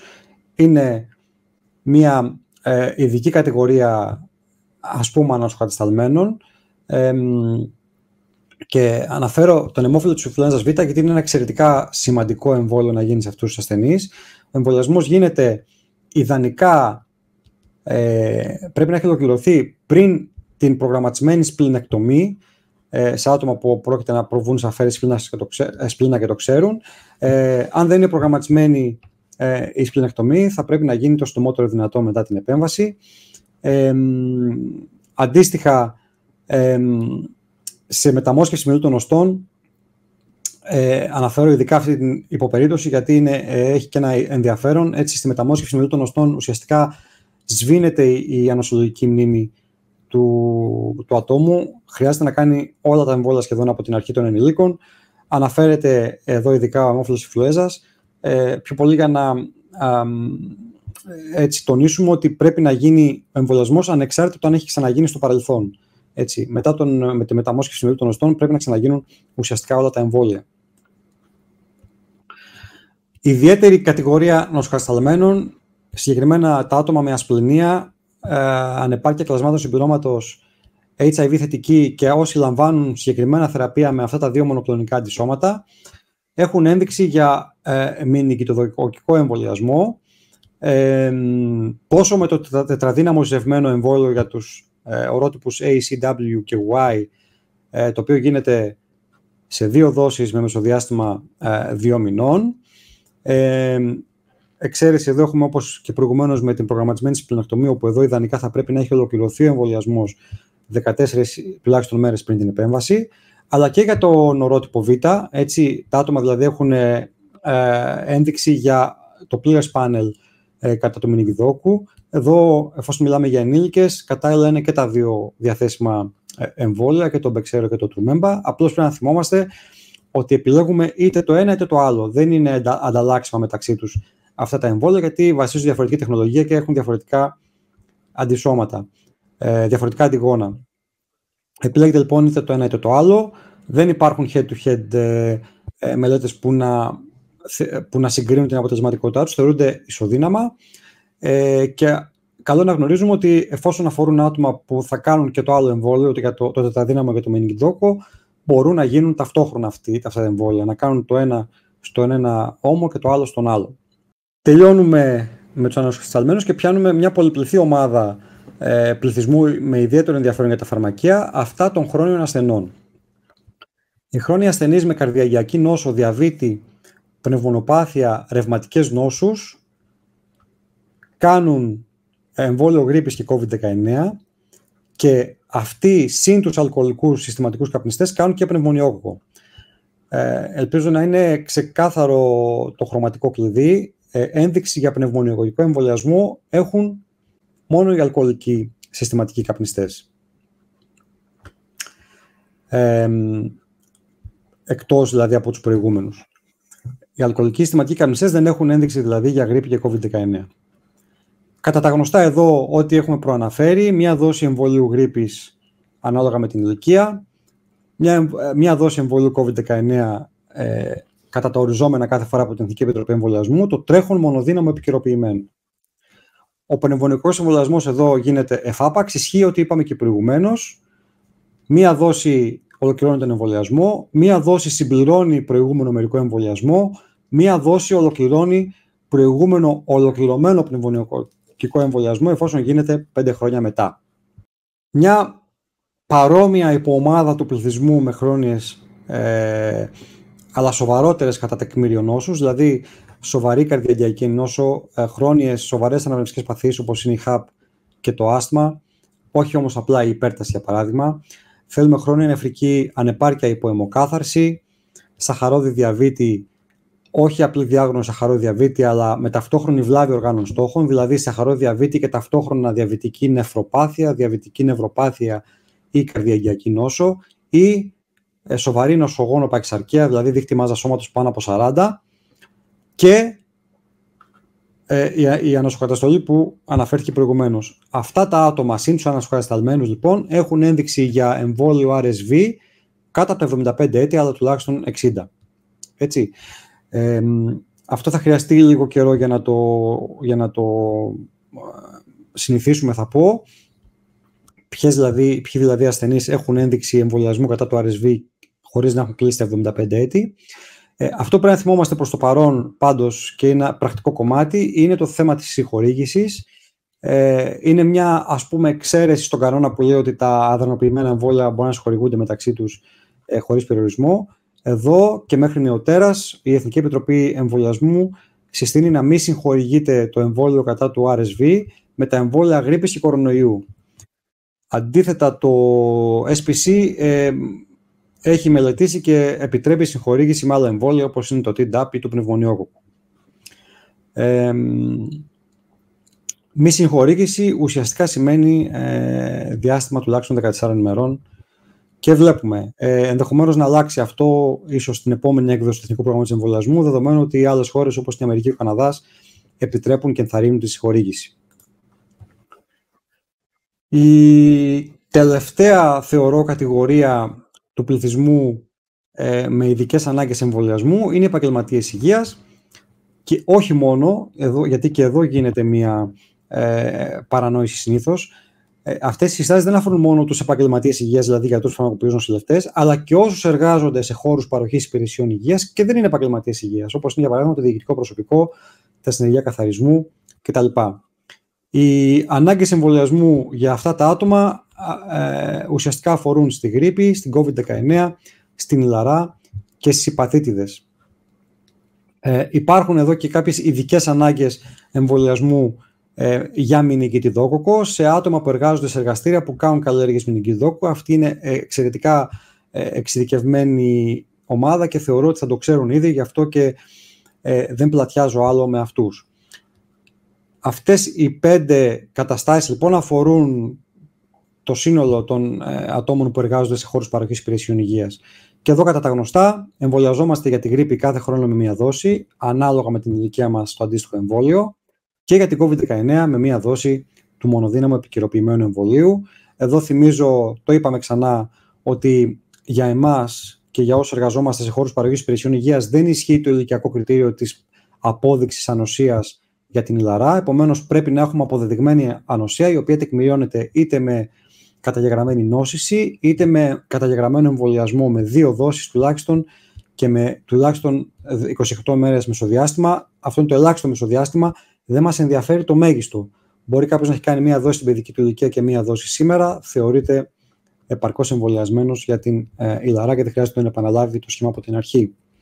Επίσης, θα ήθελα να το επισημάνω αυτό, γιατί πάρα πολλές φορές έχω βρεθεί στην δυσάρεστη θέση να πρέπει να συμβουλέψω συναδέλφους για το τι πρέπει να κάνουν αφού τρυπήθηκαν από σύριγγα μετά από μια ένεση, μετά από ένα εμβόλιο. Πρέπει να είμαστε όλοι εμβολιασμένοι κατά της υπατήτητας Β. Είναι ένα εξαιρετικά αποτελεσματικό εμβόλιο με σχεδόν απόλυτη αποτελεσματικότητα κατά της νόσης από υπατήτητα Β, εφόσον είμαστε responders σε αυτό, και είναι κρίμα να είμαστε εκτεθειμένοι πλέον, εφόσον είμαστε και επίσημα εμβολιαστές ως φαρμακοποιοί, είναι κρίμα να είμαστε εκτεθειμένοι στην υπατήτητα Β. Στην υπατήτητα Β. Είμαστε εξορισμού ομάδα υψηλού κινδύνου για υπατήτητα Β. Η υπατήτητα Α είναι λιγότερο σοβαρή νόσος από την Β, ωστόσο υπάρχει ασφαλές και εξαιρετικά αποτελεσματικό εμβόλιο. Προβλέπεται εμβολιασμός μας και με αυτό, και εφόσον προβλέπεται, είναι κρίμα επίσης να χάνουμε αυτή την ευκαιρία. Κάποια έτσι εγκυκλοπαιδικά δεδομένα για την υπατήτητα Β. Μέχρι το 2018 ο εμβολιασμός κατά της υπατήτητας Β ήταν καθολικός, αφορούσε όλους τους ενήλικες. Από το 2018 και μετά, δυστυχώς θα πω εγώ, δεν προβλέπεται ο εμβολιασμός κατά της υπατήτητας Β για όλους. Ίσως έχει να κάνει με μειωμένη διαθεσιμότητα του εμβολίου, και έτσι έχουν εισαχθεί προϋποθέσεις, αφορά το εμβόλιο δηλαδή άτομα σε συγκεκριμένες κατηγορίες. Αυτό έχει να κάνει με σεξουαλικές συνήθειες και πρακτικές, όπως άτομα δηλαδή που έχουν είτε συχνές αναλλαγές ερωτικών συντρόφων, είτε αφορά άντρες που έρχονται σε επαφή με άλλους άντρες. Αφορά τους χρήστες ναρκωτικών ουσιών και ιδίως των ενδοφλεβίων. Αφορά ασθενείς ή φορείς άλλων σεξουαλικώς μεταδεδομένων νοσημάτων. Αφορά αυτούς που εργάζονται σε εργασίες που τους φέρουν σε επαφή με αίμα ή άλλα μολυσμένα βιολογικά υγρά, άρα επαγγελματίες υγείας ή εργαζόμενους σε καθαριότητα, σε σώματα ασφαλείας, σε φυλακές κτλ. Επίσης, ταξιδιώτες που πρόκειται να επισκεφτούν χώρες που η υπατήτητα Β εμφανίζει υψηλή ενδυμικότητα, και επίσης σε ασθενείς των εξής κατηγοριών: νεφροπαθείς τελικού σταδίου, και ιδανικά πριν ξεκινήσει, να γίνει ο εμβολιασμός πριν ξεκινήσει η αιμοκάθαρση, τα άτομα που πάσχουν από κάποια άλλη χρόνια υπατοπάθεια, άτομα που συμβιούν ή έρχονται σε στενή επαφή με άνθρωπο ο οποίος έχει χρόνια λίμωξη υπατήτητας Β, άτομα που νοσούν με HIV, και επίσης, πάρα πολύ σημαντικό, και σημαντικό γιατί αφορά περισσότερο κόσμο από ότι οι προηγούμενες κατηγορίες, τα άτομα με σαχαρόδι διαβήτη. Ίσως φαίνεται παράτερη αυτή η επισήμανση, ωστόσο έχει φανεί, είναι γνωστό, ότι τα άτομα με σαχαρόδι διαβήτη βρίσκονται σε μια κατάσταση ιδιόμορφης ανοσοκαταστολής, νοσούν γενικότερα πιο σοβαρά από τις διάφορες λοιμώδεις νόσους, και ειδικά για την υπατήτητα Β φαίνεται ότι έχουν μεγαλύτερη πιθανότητα η οξεία λίμωξη να μεταπέσει σε χρόνια υπατήτητα Β, με ό,τι αυτό συνεπάγεται να οδηγήσει δηλαδή σε κύρωση του ύπατος. Άρα τα άτομα με σαχαρόδι διαβήτη θα πρέπει να εμβολιαστούν και να είναι άνοσα κατά της υπατήτητας Β. Αυτή ήταν η κάπως σύντομη, κάπως θα πω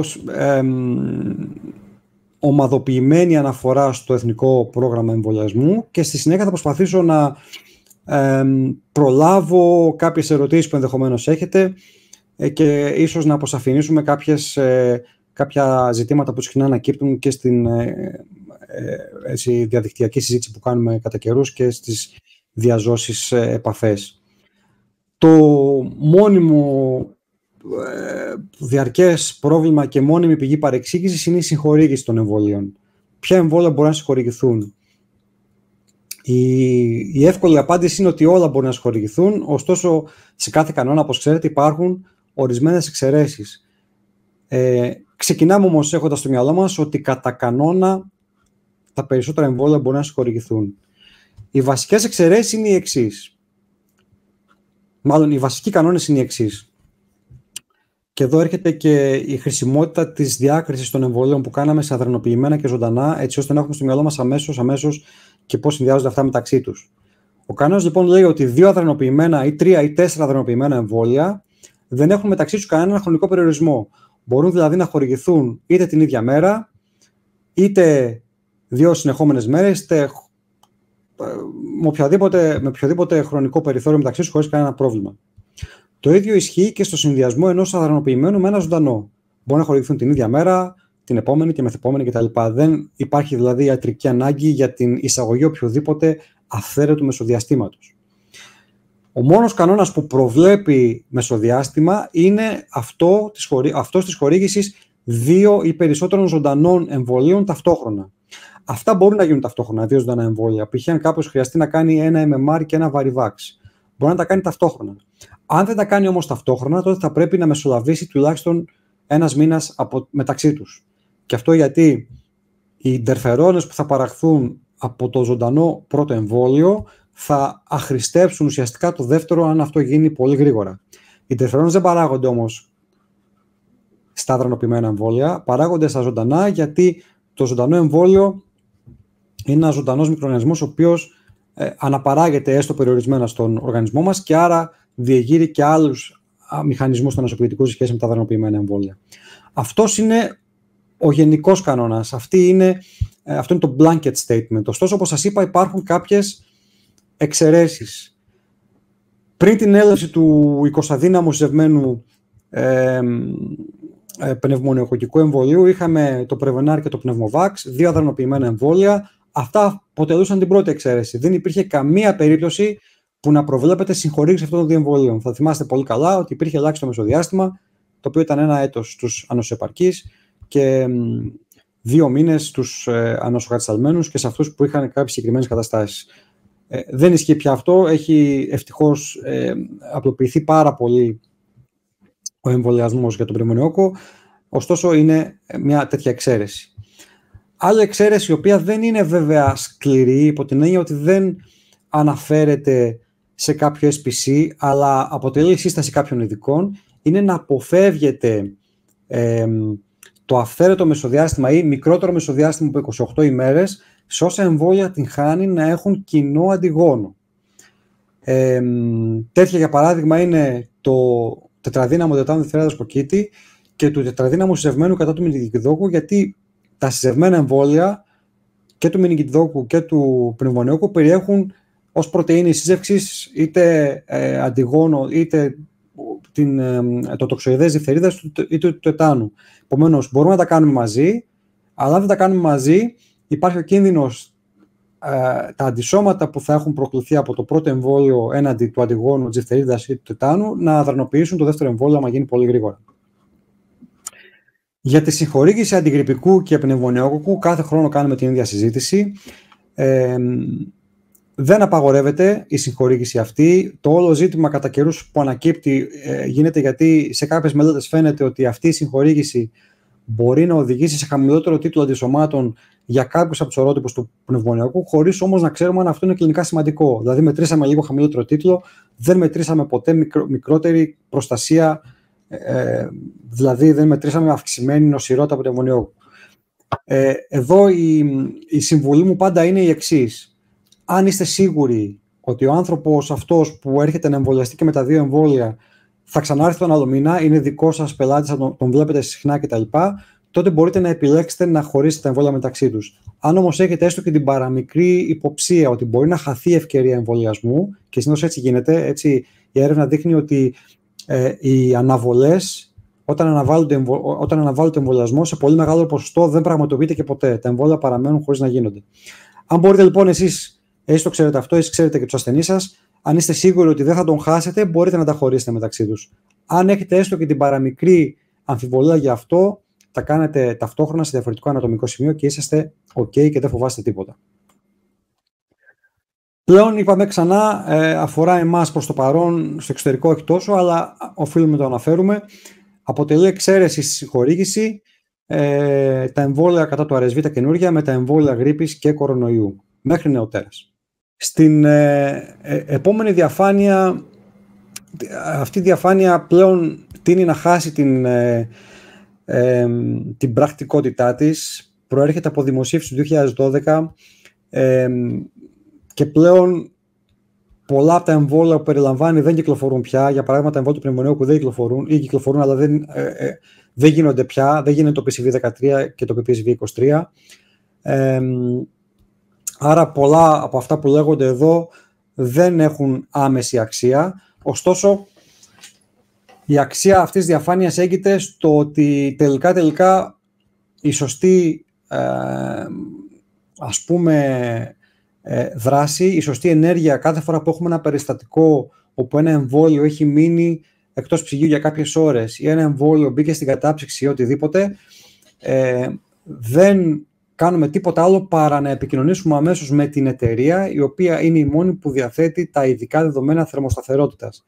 Δεν αγχωνόμαστε, δεν πανικοβαλόμαστε, δεν πανικοβάλλουμε τους ασθενείς, και αυτό γιατί, όπως βλέπετε από τη διαφάνεια, για πάρα πολλά εμβόλια είναι εξαιρετικά σταθερά, ακόμα και στις θερμοκρασίες δωματίου, κάποια ακόμα και στις θερμοκρασίες καύσωνα. Υπάρχουν εμβόλια που είναι σταθερά ακόμα και στους 37 βαθμούς για εβδομάδες. Άρα δεν προτρέχουμε, δεν θεωρούμε ότι κάθε εμβόλιο που έχει μείνει 2 ώρες εκτός ψυγείου είναι για πέταμα, έτσι, αλλά επειδή δεν έχουμε πια νεότερα δεδομένα με τη μορφή μιας τέτοιας δημοσίευσης, έψαξα και δυστυχώς δεν υπάρχουν, πλέον η σύστασή μου είναι για κάθε ένα εμβόλιο επικοινωνούμε με το ιατρικό τμήμα της αντίστοιχης εταιρείας και παίρνουμε συγκεκριμένες πληροφορίες. Θα πάρουμε συγκεκριμένη σύσταση και την ευθύνη θα την έχει πάντα το ιατρικό τμήμα της εταιρείας που θα δώσει τις πληροφορίες. Ολοκληρώνοντας σιγά σιγά, επιλέγω να κάνω μια αναφορά στις πραγματικές αντενδείξεις και στις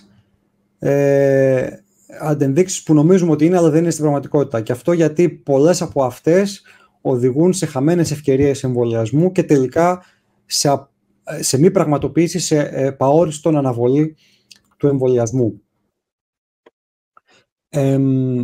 Όπως θα δείτε από τους πίνακες που ακολουθούν και τους οποίους θα τους δούμε σιγά σιγά, για τα περισσότερα, αν όχι για όλα τα εμβόλια, απόλυτη αντένδειξη, δηλαδή κατάσταση στην οποία επουδενή δεν πρέπει να γίνεται ένας εμβολιασμός, είναι μόνο η σοβαρή αλλεργική αντίδραση τύπου αναφυλαξίας. Αυτό και μόνο είναι για σχεδόν όλα τα εμβόλια η μοναδική απόλυτη αντένδειξη.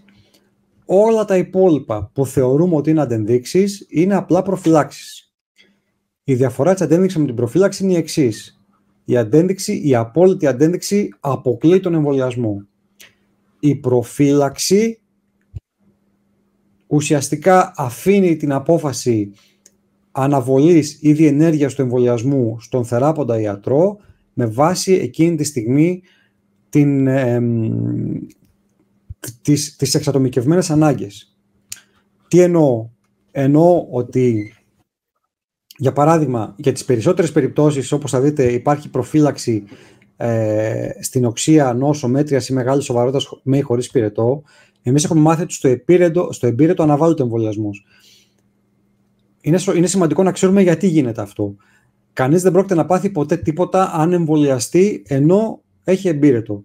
Επίσης, ο εμβολιασμός αυτός είναι valid, μετράει κανονικά. Παλιότερα, θυμάμαι, λέγαμε ότι δεν εμβολιαζόμαστε ενώ έχουμε πυρετό, γιατί το σώμα δεν ασχολείται με το εμβόλιο, γιατί έχει σοβαρότερα ζητήματα να λύσει και έτσι ο εμβολιασμός πάει χαμένος. Τίποτα από αυτά δεν ισχύει.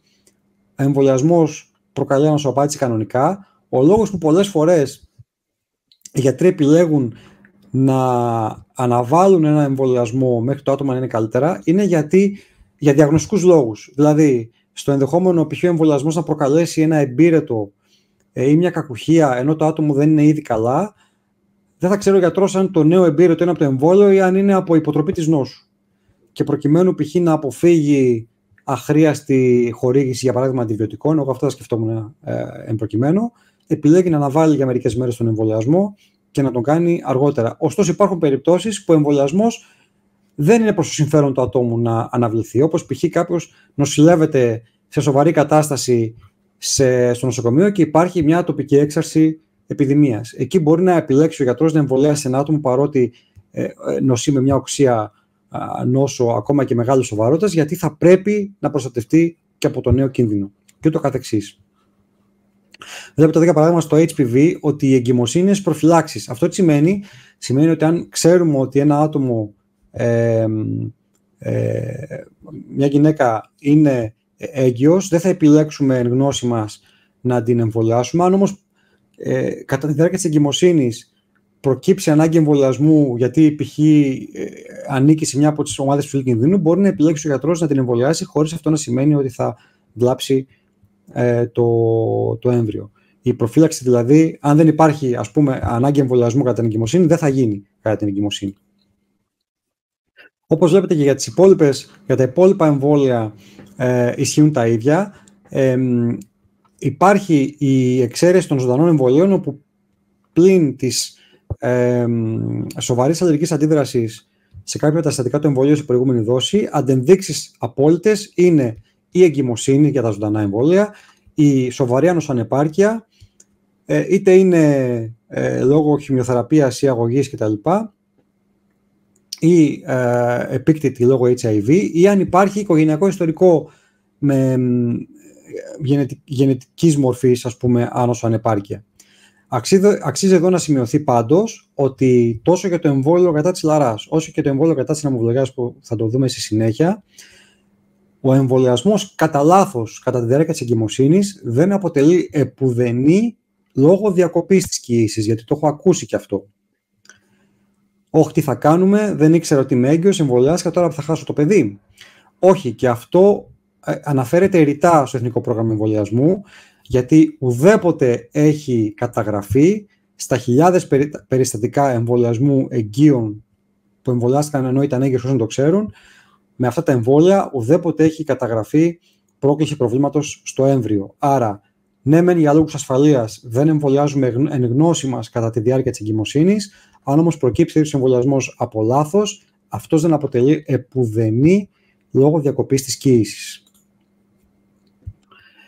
Τα ίδια ισχύουν και για τα υπόλοιπα εμβόλια. Υπάρχουν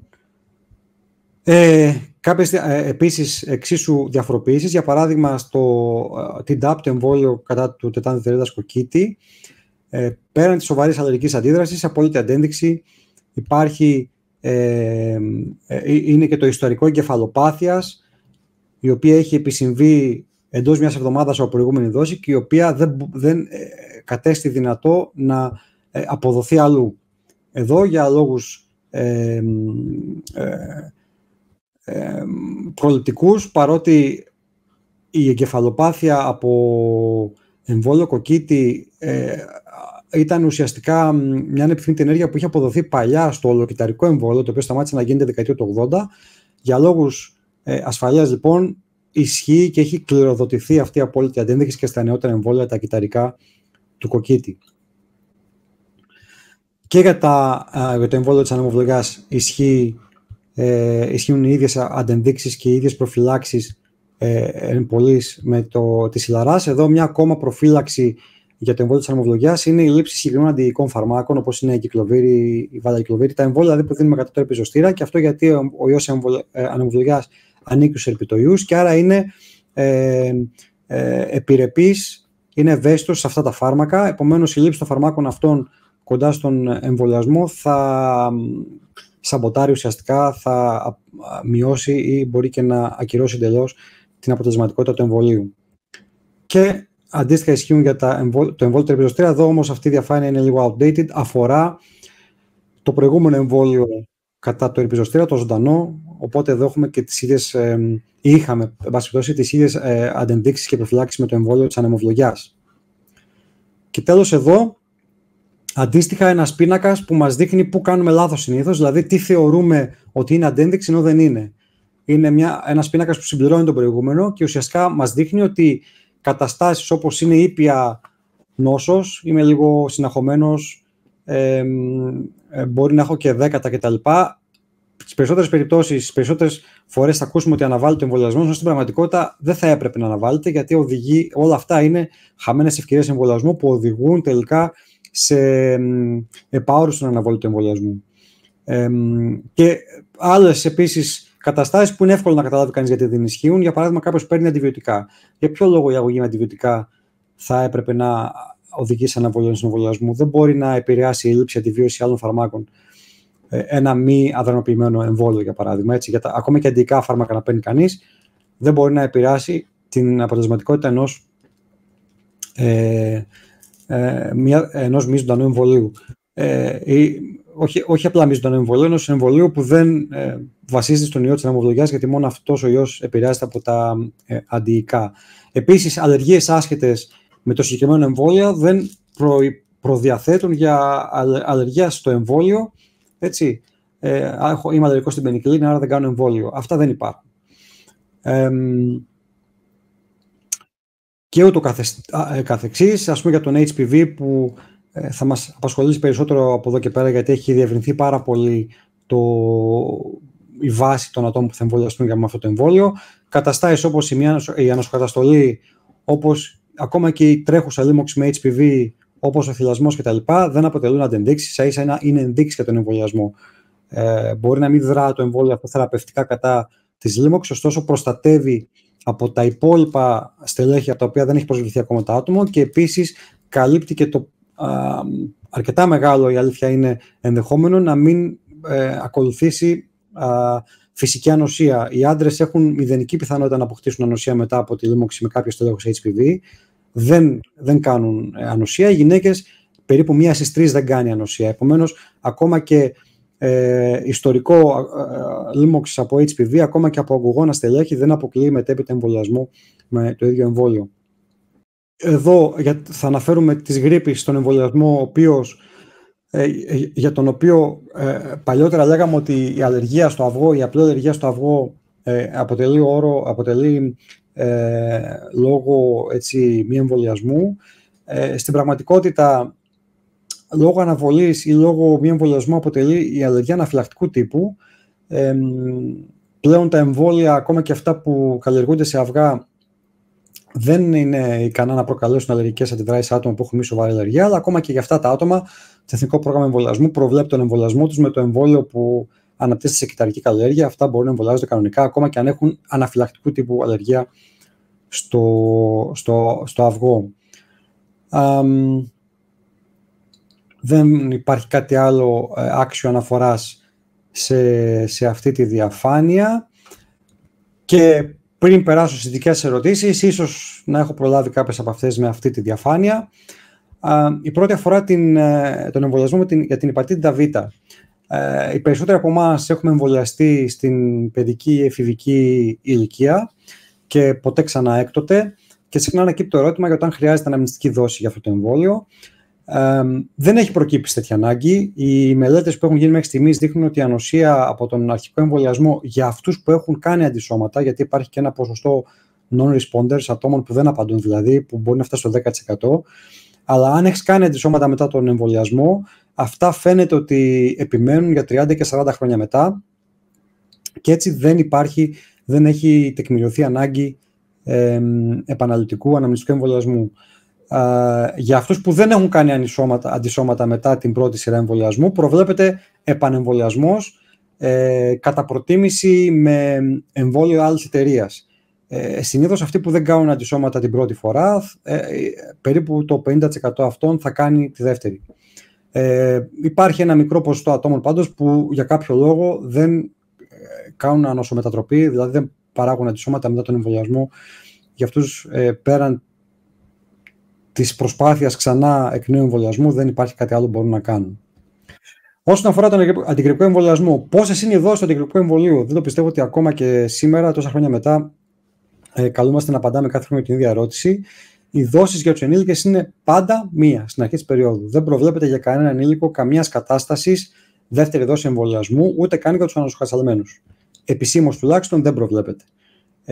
Υπάρχουν πολλοί λόγοι για τους οποίους ακόμα και τους ανοσοκατασταλμένους δεν θα έχει ιδιαίτερο νόημα να επαναληφθεί η δόση, και αυτό γιατί δεν είναι τόσο ο φθήνων τίτλος αντισωμάτων το πρόβλημα, είναι τόσο περισσότερο η αλλαγή ουσιαστικά των ιών γρίπης κατά τη διάρκεια ακόμα και στη ίδια σεζόν. Υπάρχει ένα antigenic shift και ένα antigenic drift, δηλαδή υπάρχει τροποποίηση των αντιγόνων ακόμα και στους ίδιους τύπους ιών, και έτσι τελικά ακόμα και να κάνεις και δεύτερη δόση και γύρω στο Φλεβάρι θα ανεβάσεις τα αντισώματά σου λίγο, αλλά δεν θα πετύχεις τίποτα τελικά στο τελικό σημείο, ας πούμε, που είναι η μη νόσηση ή η μη σοβαρή νόσηση. Τροφές και εμβολιασμός. Άλλος ένας μύθος που αναπαράγεται συχνά, άλλο είναι αυγά, ξηρούς καρπούς, κοτόπουλα, σοκολάτες, ψάρια κτλ. Τίποτα από αυτά δεν ισχύει. Μπορείς να φας και να πιείς οτιδήποτε θες πριν ή μετά ή ακόμα κατά τη διάρκεια του εμβολιασμού, αρκεί να μην είσαι αλλεργικός σε αυτά. Τίποτα από αυτά δεν θα σε προδιαθέσει να αντιδράσεις διαφορετικά σε ένα εμβόλιο αν δεν είσαι αλλεργικός ήδη σε αυτό.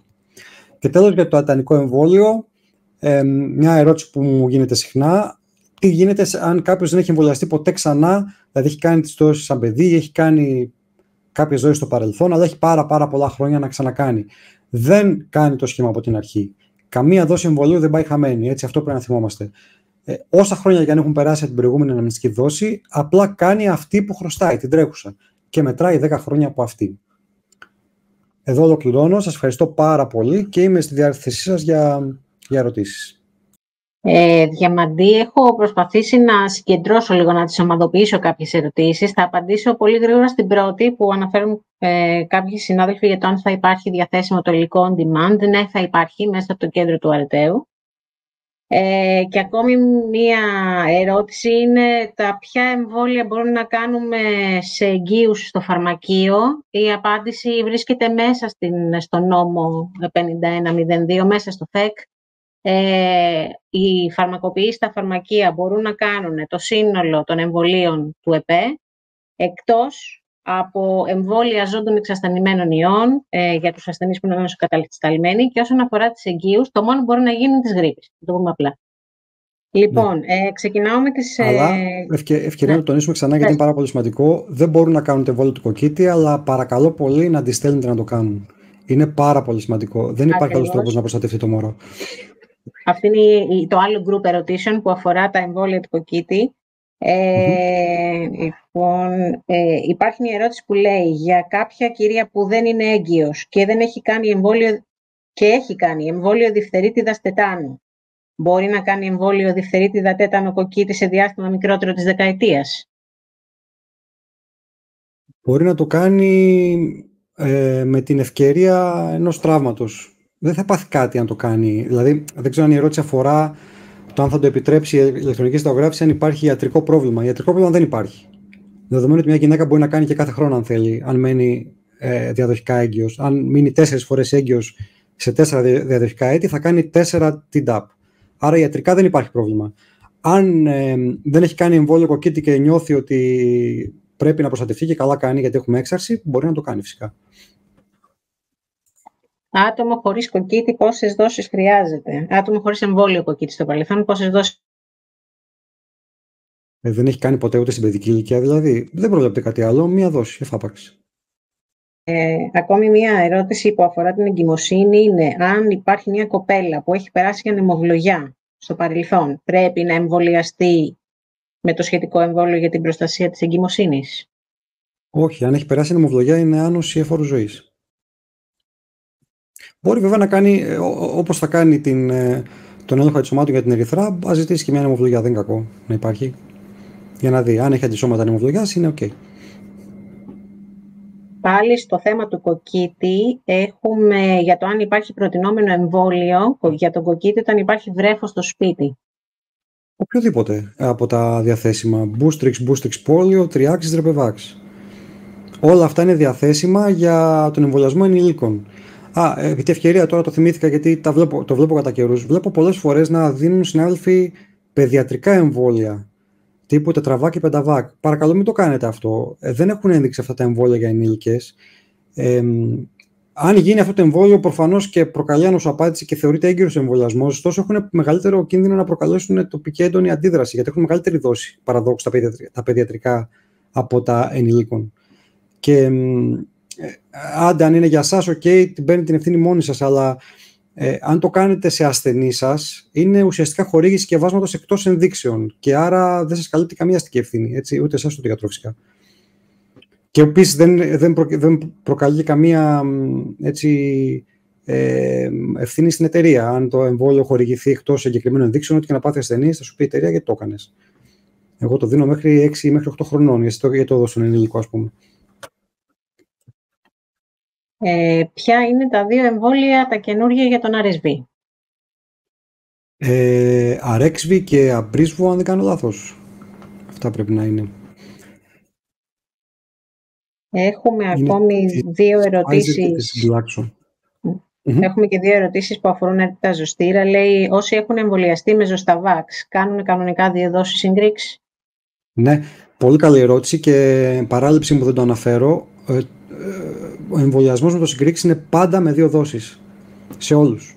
είτε έχουν εμβολιαστεί, είτε έχουν εμφανίσει ερπιζοστία, οτιδήποτε. Δεν υπάρχει booster μιας δόσης.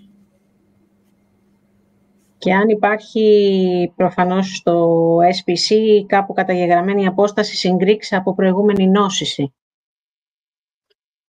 Λοιπόν, η ιατρική, ας πούμε, σύσταση, για να το πω αλλιώς, είναι ασφαλές να γίνει το εμβόλιο μόλις δεν υπάρχει ενεργή νόσος. Δηλαδή, από τη στιγμή που γίνουν κακαδάκια και πέσουν, μπορεί κάποιος να κάνει εμβόλιο. Βέβαια, δεν έχει και τόσο νόημα να το κάνει τότε, γιατί η ίδια η νόσος κάνει ένα boosting, ας πούμε, στην ανοσία πρόσκαιρο. Γι' αυτό οι περισσότεροι λένε 1 έτος. Μεταξύ νόσησης και εμβολιασμού. 1 έτος λέγανε και για το Zostavax, 1 έτος λένε και για το Shingrix. Αλλά δεν είναι θέμα ασφάλειας, έτσι, αυτό να το ξεκαθαρίσουμε. Δεν είναι να το φοβόμαστε ότι αν γίνει νωρίτερα θα πάθει κάτι το άτομο, τίποτα δεν θα πάθει. Μία ερώτηση που αφορά την ηλικιακή ένδειξη του Fluad Tetra. Το Fluad Tetra από 65 ετών και άνω δίνει το SPC και 60 ετών δίνει το Effluelda, αλλά το Εθνικό Πρόγραμμα Εμβολιασμού αποζημιώνει και τα δύο από τα 65. Μία πιο θεωρητική ερώτηση, η σχέση του αντιγρυπικού με το σύνδρομο Guillain-Barré. Η σχέση του αντιγρυπικού με το σύνδρομο Guillain-Barré είναι λίγο ιστορική η απάντηση. Αν θυμάμαι καλά, στην γρίπη των χείρων τα τέλη της δεκαετίας του 70, το εμβόλιο, το αντιγρυπικό εκείνης περίοδου είχε συνδεθεί με την εμφάνιση κάποιων περιστατικών Guillain-Barré, κάποιων λίγων. Έκτοτε η αντένδειξη αυτή, η πιθανή επιθυμητή ενέργεια κληροδοτείται σε όλα τα αντιγρυπικά εμβόλια. Πιστεύετε ότι προκαλείται ένα περιστατικό, δηλαδή σε σχέση με τον γενικό πληθυσμό, ένα περιστατικό ακόμα Guillain-Barré ανά 1 εκατομμύριο δόσεις, κάτι τέτοιο? Απλώς, επειδή νομίζω την είδα και εγώ την ερώτηση, υπάρχει στον πίνακα των αντενδείξεων, λέει ότι αν κάποιος έχει κάνει αντιγρυπικό εμβόλιο και εμφάνισε Guillain-Barré μέσα σε ένα διάστημα 6 εβδομάδων από τη δόση, θεωρείται ότι μπορεί να προκλήσει το εμβόλιο. Ξέρετε, είναι πάρα πολύ δύσκολο να αποδείξει κανείς ότι είναι από εκεί. Συνήθως το Guillain-Barré προκαλείται από μια ίωση. Έτσι. Και επίσης είναι πολύ πιο πιθανό να το κάνει η ίδια η γρίπη παρά το εμβόλιο. Αλλά στις προφυλάξεις αναφέρεται λοιπόν ότι αν κάποιος εμφανίσει κάποια στιγμή στη ζωή του Guillain-Barré εντός 6 εβδομάδων από την χορήγηση αντιγρυπικού εμβολίου, αυτό είναι προφύλαξη, όχι αντένδειξη. Δηλαδή, μπορεί να το λάβει υπόψη του, ας πούμε, ο γιατρός και να αποφασίσει π.χ. ότι το άτομο δεν θα εμβολιαστεί. Αλλά δεν είναι αντένδειξη. Δεν είναι κάτι δηλαδή που αποκλείει εξ ορισμού τον εμβολιασμό. Είναι στη διακριτική ευχέρεια του θεράποντα. Υπάρχει μια ερώτηση που αφορά την υπατήτηδα Β και ρωτάει συνάδελφος ποιο είναι το πιο σύντομο σχήμα εμβολιασμού. Το πιο σύντομο. Είναι λίγο αδιάβαστο σε αυτό το θέμα. Θέλω να πω, υπάρχει ένα επιταχυνόμενο νομίζω με 4 δόσεις. Αλλά αναγράφεται στο SPC. Αν θέλετε να το ψάξω και να το δούμε σε δεύτερο χρόνο, ή δεν ξέρω πώς μπορούμε να επικοινωνήσουμε, να το στείλετε με email ίσως εσείς. Εναλλακτικά να συστήσω να ανοίξουν, να γκουγκλάρουν το SPC του αντίστοιχου εμβολίου που σας ενδιαφέρει, π.χ. του Engerix. Αν δεν κάνω λάθος, αναφέρει 2 σχήματα. Το κλασικό σχήμα και ένα επιταχυνόμενο, το οποίο νομίζω όμως ότι είναι 4 οι δόσεις του. Και πρέπει να το συστήνει, αν θυμάμαι καλά, σε άτομα που έχουν εκτεθεί στην υπατήτηδα Β και άρα χρήζουν ανάγκη άμεσης ανοσοποίησης. Αναφέρει η ίδια συνάδελφος για τους ταξιδιώτες. 30 ημέρων, ένα σχήμα 30 ημέρων. Δεν υπάρχει κάτι τέτοιο. Δηλαδή πλήρης ανοσοποίησης 30 ημέρες δεν υφίσταται. Ακόμη μία λίγο πιο θεωρητική ερώτηση. Πώς ορίζεται η χημική ανοσία? Χημική με ύψιλον, έτσι. Η χημική ανοσία είναι ουσιαστικά τα αντισώματα. Κάνουμε τη διάκριση ανάμεσα στην κυταρική και στη χημική ανοσία. Η χημική ανοσία είναι η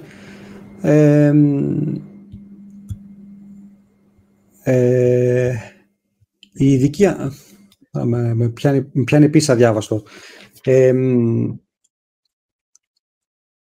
Αφήστε με λίγο να το δω και αυτό, αν θέλει συνάδελφος να επικοινωνήσει μαζί μου. Νομίζω ότι η χημική ανοσία πάντως είναι αυτή που βασίζεται στα αντισώματα και η κυταρική ανοσία στα τάφλα λυμφοκύτταρα. Να το δω όμως. Έχουν έρθει και κάποιες ακόμη ερωτήσεις. Η μία αφορά σε ασθενή γυναίκα με CNN2. Ο γυναικολόγος προτείνει εμβολιασμό HPV με σχήμα 016. Αφορά κάποια άλλη εξαίρεση πέρα των αναφερόμενων? Όχι, αν δεν είναι ανοσοκατεσταλμένη, αυτό είναι το παλαιότερο σχήμα. Με το νεότερο σχήμα, ο εμβολιασμός γίνεται σε 2 δόσεις. Μέχρι και πέρσι ήταν 3 οι δόσεις για αυτές τις γυναίκες. Έτσι, αλλά άλλαξε φέτος αυτό. Αν απαιτείται διάστημα εμβολιασμού μεταξύ υπατήτηδας και τύφου και αν κάποιος έχει νοσήσει παιδί από υπατήτηδα Α, αν έχει ανοσία. Εμβόλιο τύφου ποιο έχει σημασία. Είναι κάπως εξειδικευμένα τα εμβόλια τύφου. Πρέπει να ξέρουμε ποιο είναι αυτό. Και θα παραπέμψω στον συνάδελφο, δεν ξέρω αν μπορώ να το γράψω κάπου να το δει, να το δείξετε. Υπάρχει ένα resource, μια πηγή από την ASIP του CDC που έχει συγκεκριμένες οδηγίες για αποστάσεις ανάμεσα σε εμβόλια. Αλλά πρέπει να ξέρουμε ποιο εμβόλιο τύφου γίνεται στη χώρα. Υπάρχει νομίζω ένα πόσιμο και υπάρχει και ένα ενέσιμο. Το ένα είναι ζωντανό, αν δεν κάνω λάθος, και το άλλο είναι αδρανοποιημένο, αλλά πρέπει να ξέρουμε ποιο είναι ποιο. Θα πω πάντως, θα επιχειρήσω έτσι να ρισκάρω την απάντηση ότι δεν υπάρχει θέμα, γιατί δεν βλέπω. Αν είναι ζωντανό είναι ένα αδρανοποιημένο και ένα ζωντανό, αν είναι 2 αδρανοποιημένα αποκλείεται να έχουν κοινά αντιγόνα, οπότε... Τώρα διαβάζω την απάντηση της συναδέλφου σχετικά με το σύντομο σχήμα εμβολιασμού της υπατήτηδας Β. Αναφέρει 0,7-21 μέρες και συνίσταται 4η δόση μετά από 12 μήνες από την πρώτη. Δεν το γνωρίζω. Δηλώνω άγνοια. Σε πόσες μέρες αποκτάμε ανοσία μετά το εμβόλιο της γρίπης ή του RSV? Συνήθως 14 μέρες. 14 μέρες τα πρώτα αντισώματα, αλλά 3 με 4 εβδομάδες για πικ. Υπολογίζουμε για τα περισσότερα εμβόλια αυτό. Νομίζω πρέπει να έχω καλύψει όλες τις ερωτήσεις. Υπάρχει μόνο η τελευταία που θέλουν μία επανάληψη σε σχέση με την τεχνική χορήγηση, στο σημείο που ανέφερες ότι δεν κάνουμε αναρρόφηση. Ναι. Η αναρρόφηση είναι... Συγγνώμη λίγο γιατί κάτι έχασα εδώ. Η αναρρόφηση είναι μια πρακτική του παρελθόντος, θα έλεγα. Γινόταν όταν κάναμε ενέσεις σε περιοχές με μεγάλα αγκία για να αποκλείσουμε το ενδεχόμενο να έχουμε πέσει και να έχουμε τρυπήσει αγκείο, αλλά στο δελτοειδή που κάνουμε τα εμβόλια δεν υπάρχουν μεγάλα αγκία και ακόμα και αν κατά την εισαγωγή της βελόνας βρεις αγκείο, αυτό απλά το σπάς, είναι τόσο μικρά που είναι αδύνατη η έγχυση εμβολίου μέσα στο αγκείο. Αν λοιπόν συνεχίζω να κάνω αναρρόφηση, ουσιαστικά προκαλώ τραυματισμό του μυός από την αρνητική πίεση και της ταλαιπωρίας και του άγχους και του πόνου. Δηλαδή δεν κερδίζω κάτι, μάλλον κάνω περισσότερο άβολα να νιώθει τον ασθενή μου. Επομένως, η σύγχρονη πρακτική ορίζει να μην γίνεται αναρρόφηση, όπως και να μην γίνεται και απόρριψη του πλεονάζοντας αέρα στις προγεμισμένες συσκευασίες εννοώ, έτσι. Δηλαδή, τα αντιγρυπικά εμβόλια δεν είναι τσίμα-τσίμα όπως έχετε δει, έχουν μια φυσαλίδα αέρα, αυτό έχει προγραμματιστεί να λειτουργεί ως πόμα. Γι' αυτό το ανέφερα και στην ομιλία. Μία ερώτηση, όχι 3 ερωτήσεις έχω εδώ, είναι όταν έχει περάσει μικρός κάποιος κοκκίτη, τι πρέπει να κάνει μετά? Τίποτα, εμβολιάζεται κανονικά. Η φυσική ανοσία κατά του κοκκίτη εξαντλείται το max στα 20 χρόνια. 12 με 20 χρόνια κρατάει. Δεν είναι κατάλληλη επεισόδια ανοσία κοκκίτης. Επιστρέφουμε στην ερώτηση που αφορούσε το Fluad Tetra, που αναφέρει ο συνάδελφος ότι στο κουτί αναγράφει άνω των 50 και γιατί έγινε αναφορά ότι η αποζημίωση είναι άνω των 65. Γιατί έτσι ορίζει το Εθνικό Πρόγραμμα Εμβολιασμών. Γι' αυτό. Η ΔΥΚ ακολουθεί τις επιταγές του Εθνικού Προγράμματος Εμβολιασμών.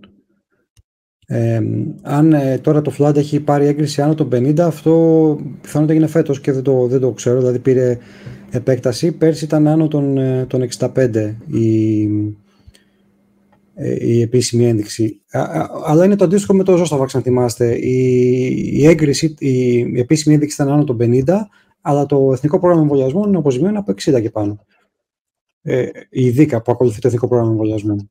Αν κάποιος θέλει να το κάνει σε μικρότερη ηλικία, μπορεί να το κάνει από την ηλικία που ορίζει το SPC. Έτσι, αν είναι 50, από 50 θα το πληρώσει. Αυτή είναι η διαφορά. Ακόμη μία ερώτηση αφορά για το αν υπάρχει κάποια επίσημη ιστοσελίδα στην οποία να ζητούμε πληροφορίες για εμβόλια ταξιδιωτών. Στον ΕΟΔΗ, βέβαια. Ναι. Και αν θα επίσης κάνει αναζήτηση σε... Παρακαλώ. Όχι, είναι κομμάτι ερώτησης, είναι όλα μαζί. Επίσης, αν πολίτης ευρωπαϊκής χώρας μπορεί να κάνει εμβολιασμούς στην Ελλάδα βάσει του προγράμματος... Προφανώς πολίτης μη Έλληνας, υποθέτω, αφορά η ερώτηση, αν μπορεί να κάνει εμβολιασμούς με βάση το ΕΠΕ το ελληνικό. Δεν μπορώ να καταλάβω γιατί όχι, αλλά δεν μπορώ και επίσης να την απαντήσω αυτήν την ερώτηση. Είναι περισσότερο διοικητικού χαρακτήρα και δεν είμαι αρμόδιος αυτό, δεν το γνωρίζω. Και μία τελευταία, μάλλον, όπως φαίνεται, πότε κάνουμε τριπλό σχήμα αντιτετανικού. Για παράδειγμα, σε άτομο που δεν θυμάται τι έχει κάνει, αλλά έχει περάσει φαντάρος. Θεωρούμε ότι έχει κάνει μια δόση στο στρατό ή κάνουμε το τριπλό σχήμα από την αρχή. Αν μπορεί να αποδείξει ότι έκανε μια δόση στο στρατό, δίνει ο στρατός όταν απολύεσαι ένα φάκελο που έχει τα πάντα, όλα τα στοιχεία σου και τους εμβολιασμούς. Αν θέλουμε να είμαστε by the book, δεν πάμε με τίποτα από μνήμης. Αναζητούμε καταγεγραμμένες δόσεις. Αν μπορεί να αποδείξει τη δόση του στρατού, θα κάνει άλλες 2. Αν δεν μπορεί να την αποδείξει, θεωρούμε ότι είναι ανεμβολίαστος. Νομίζω πρέπει να έχουμε καλύψει όλες τις ερωτήσεις. Αν υπάρχει κάποια και θέλετε να τη στείλετε αυτή τη στιγμή. Ναι, υπάρχει κάποια ενημέρωση ή δελτίο τύπου για το αν θα ισχύουν τα περσινά για τον εμβολιασμό ή περιμένουμε καινούργια εγκύκλιο. Για τη γρίπη μιλάμε. Μάλλον. Όπως κάθε χρόνο περιμένουμε την εγκύκλιο. Συνήθως δεν αλλάζει κάτι. Αλλά μπορεί φέτος π.χ. να έχουν διαφορετικά όρια για τα ενισχυμένα. Δεν το ξέρουμε αυτό. Κάθε χρόνο ξεκινάμε τον εμβολιασμό αφού δημοσιευτεί εγκύκλιος.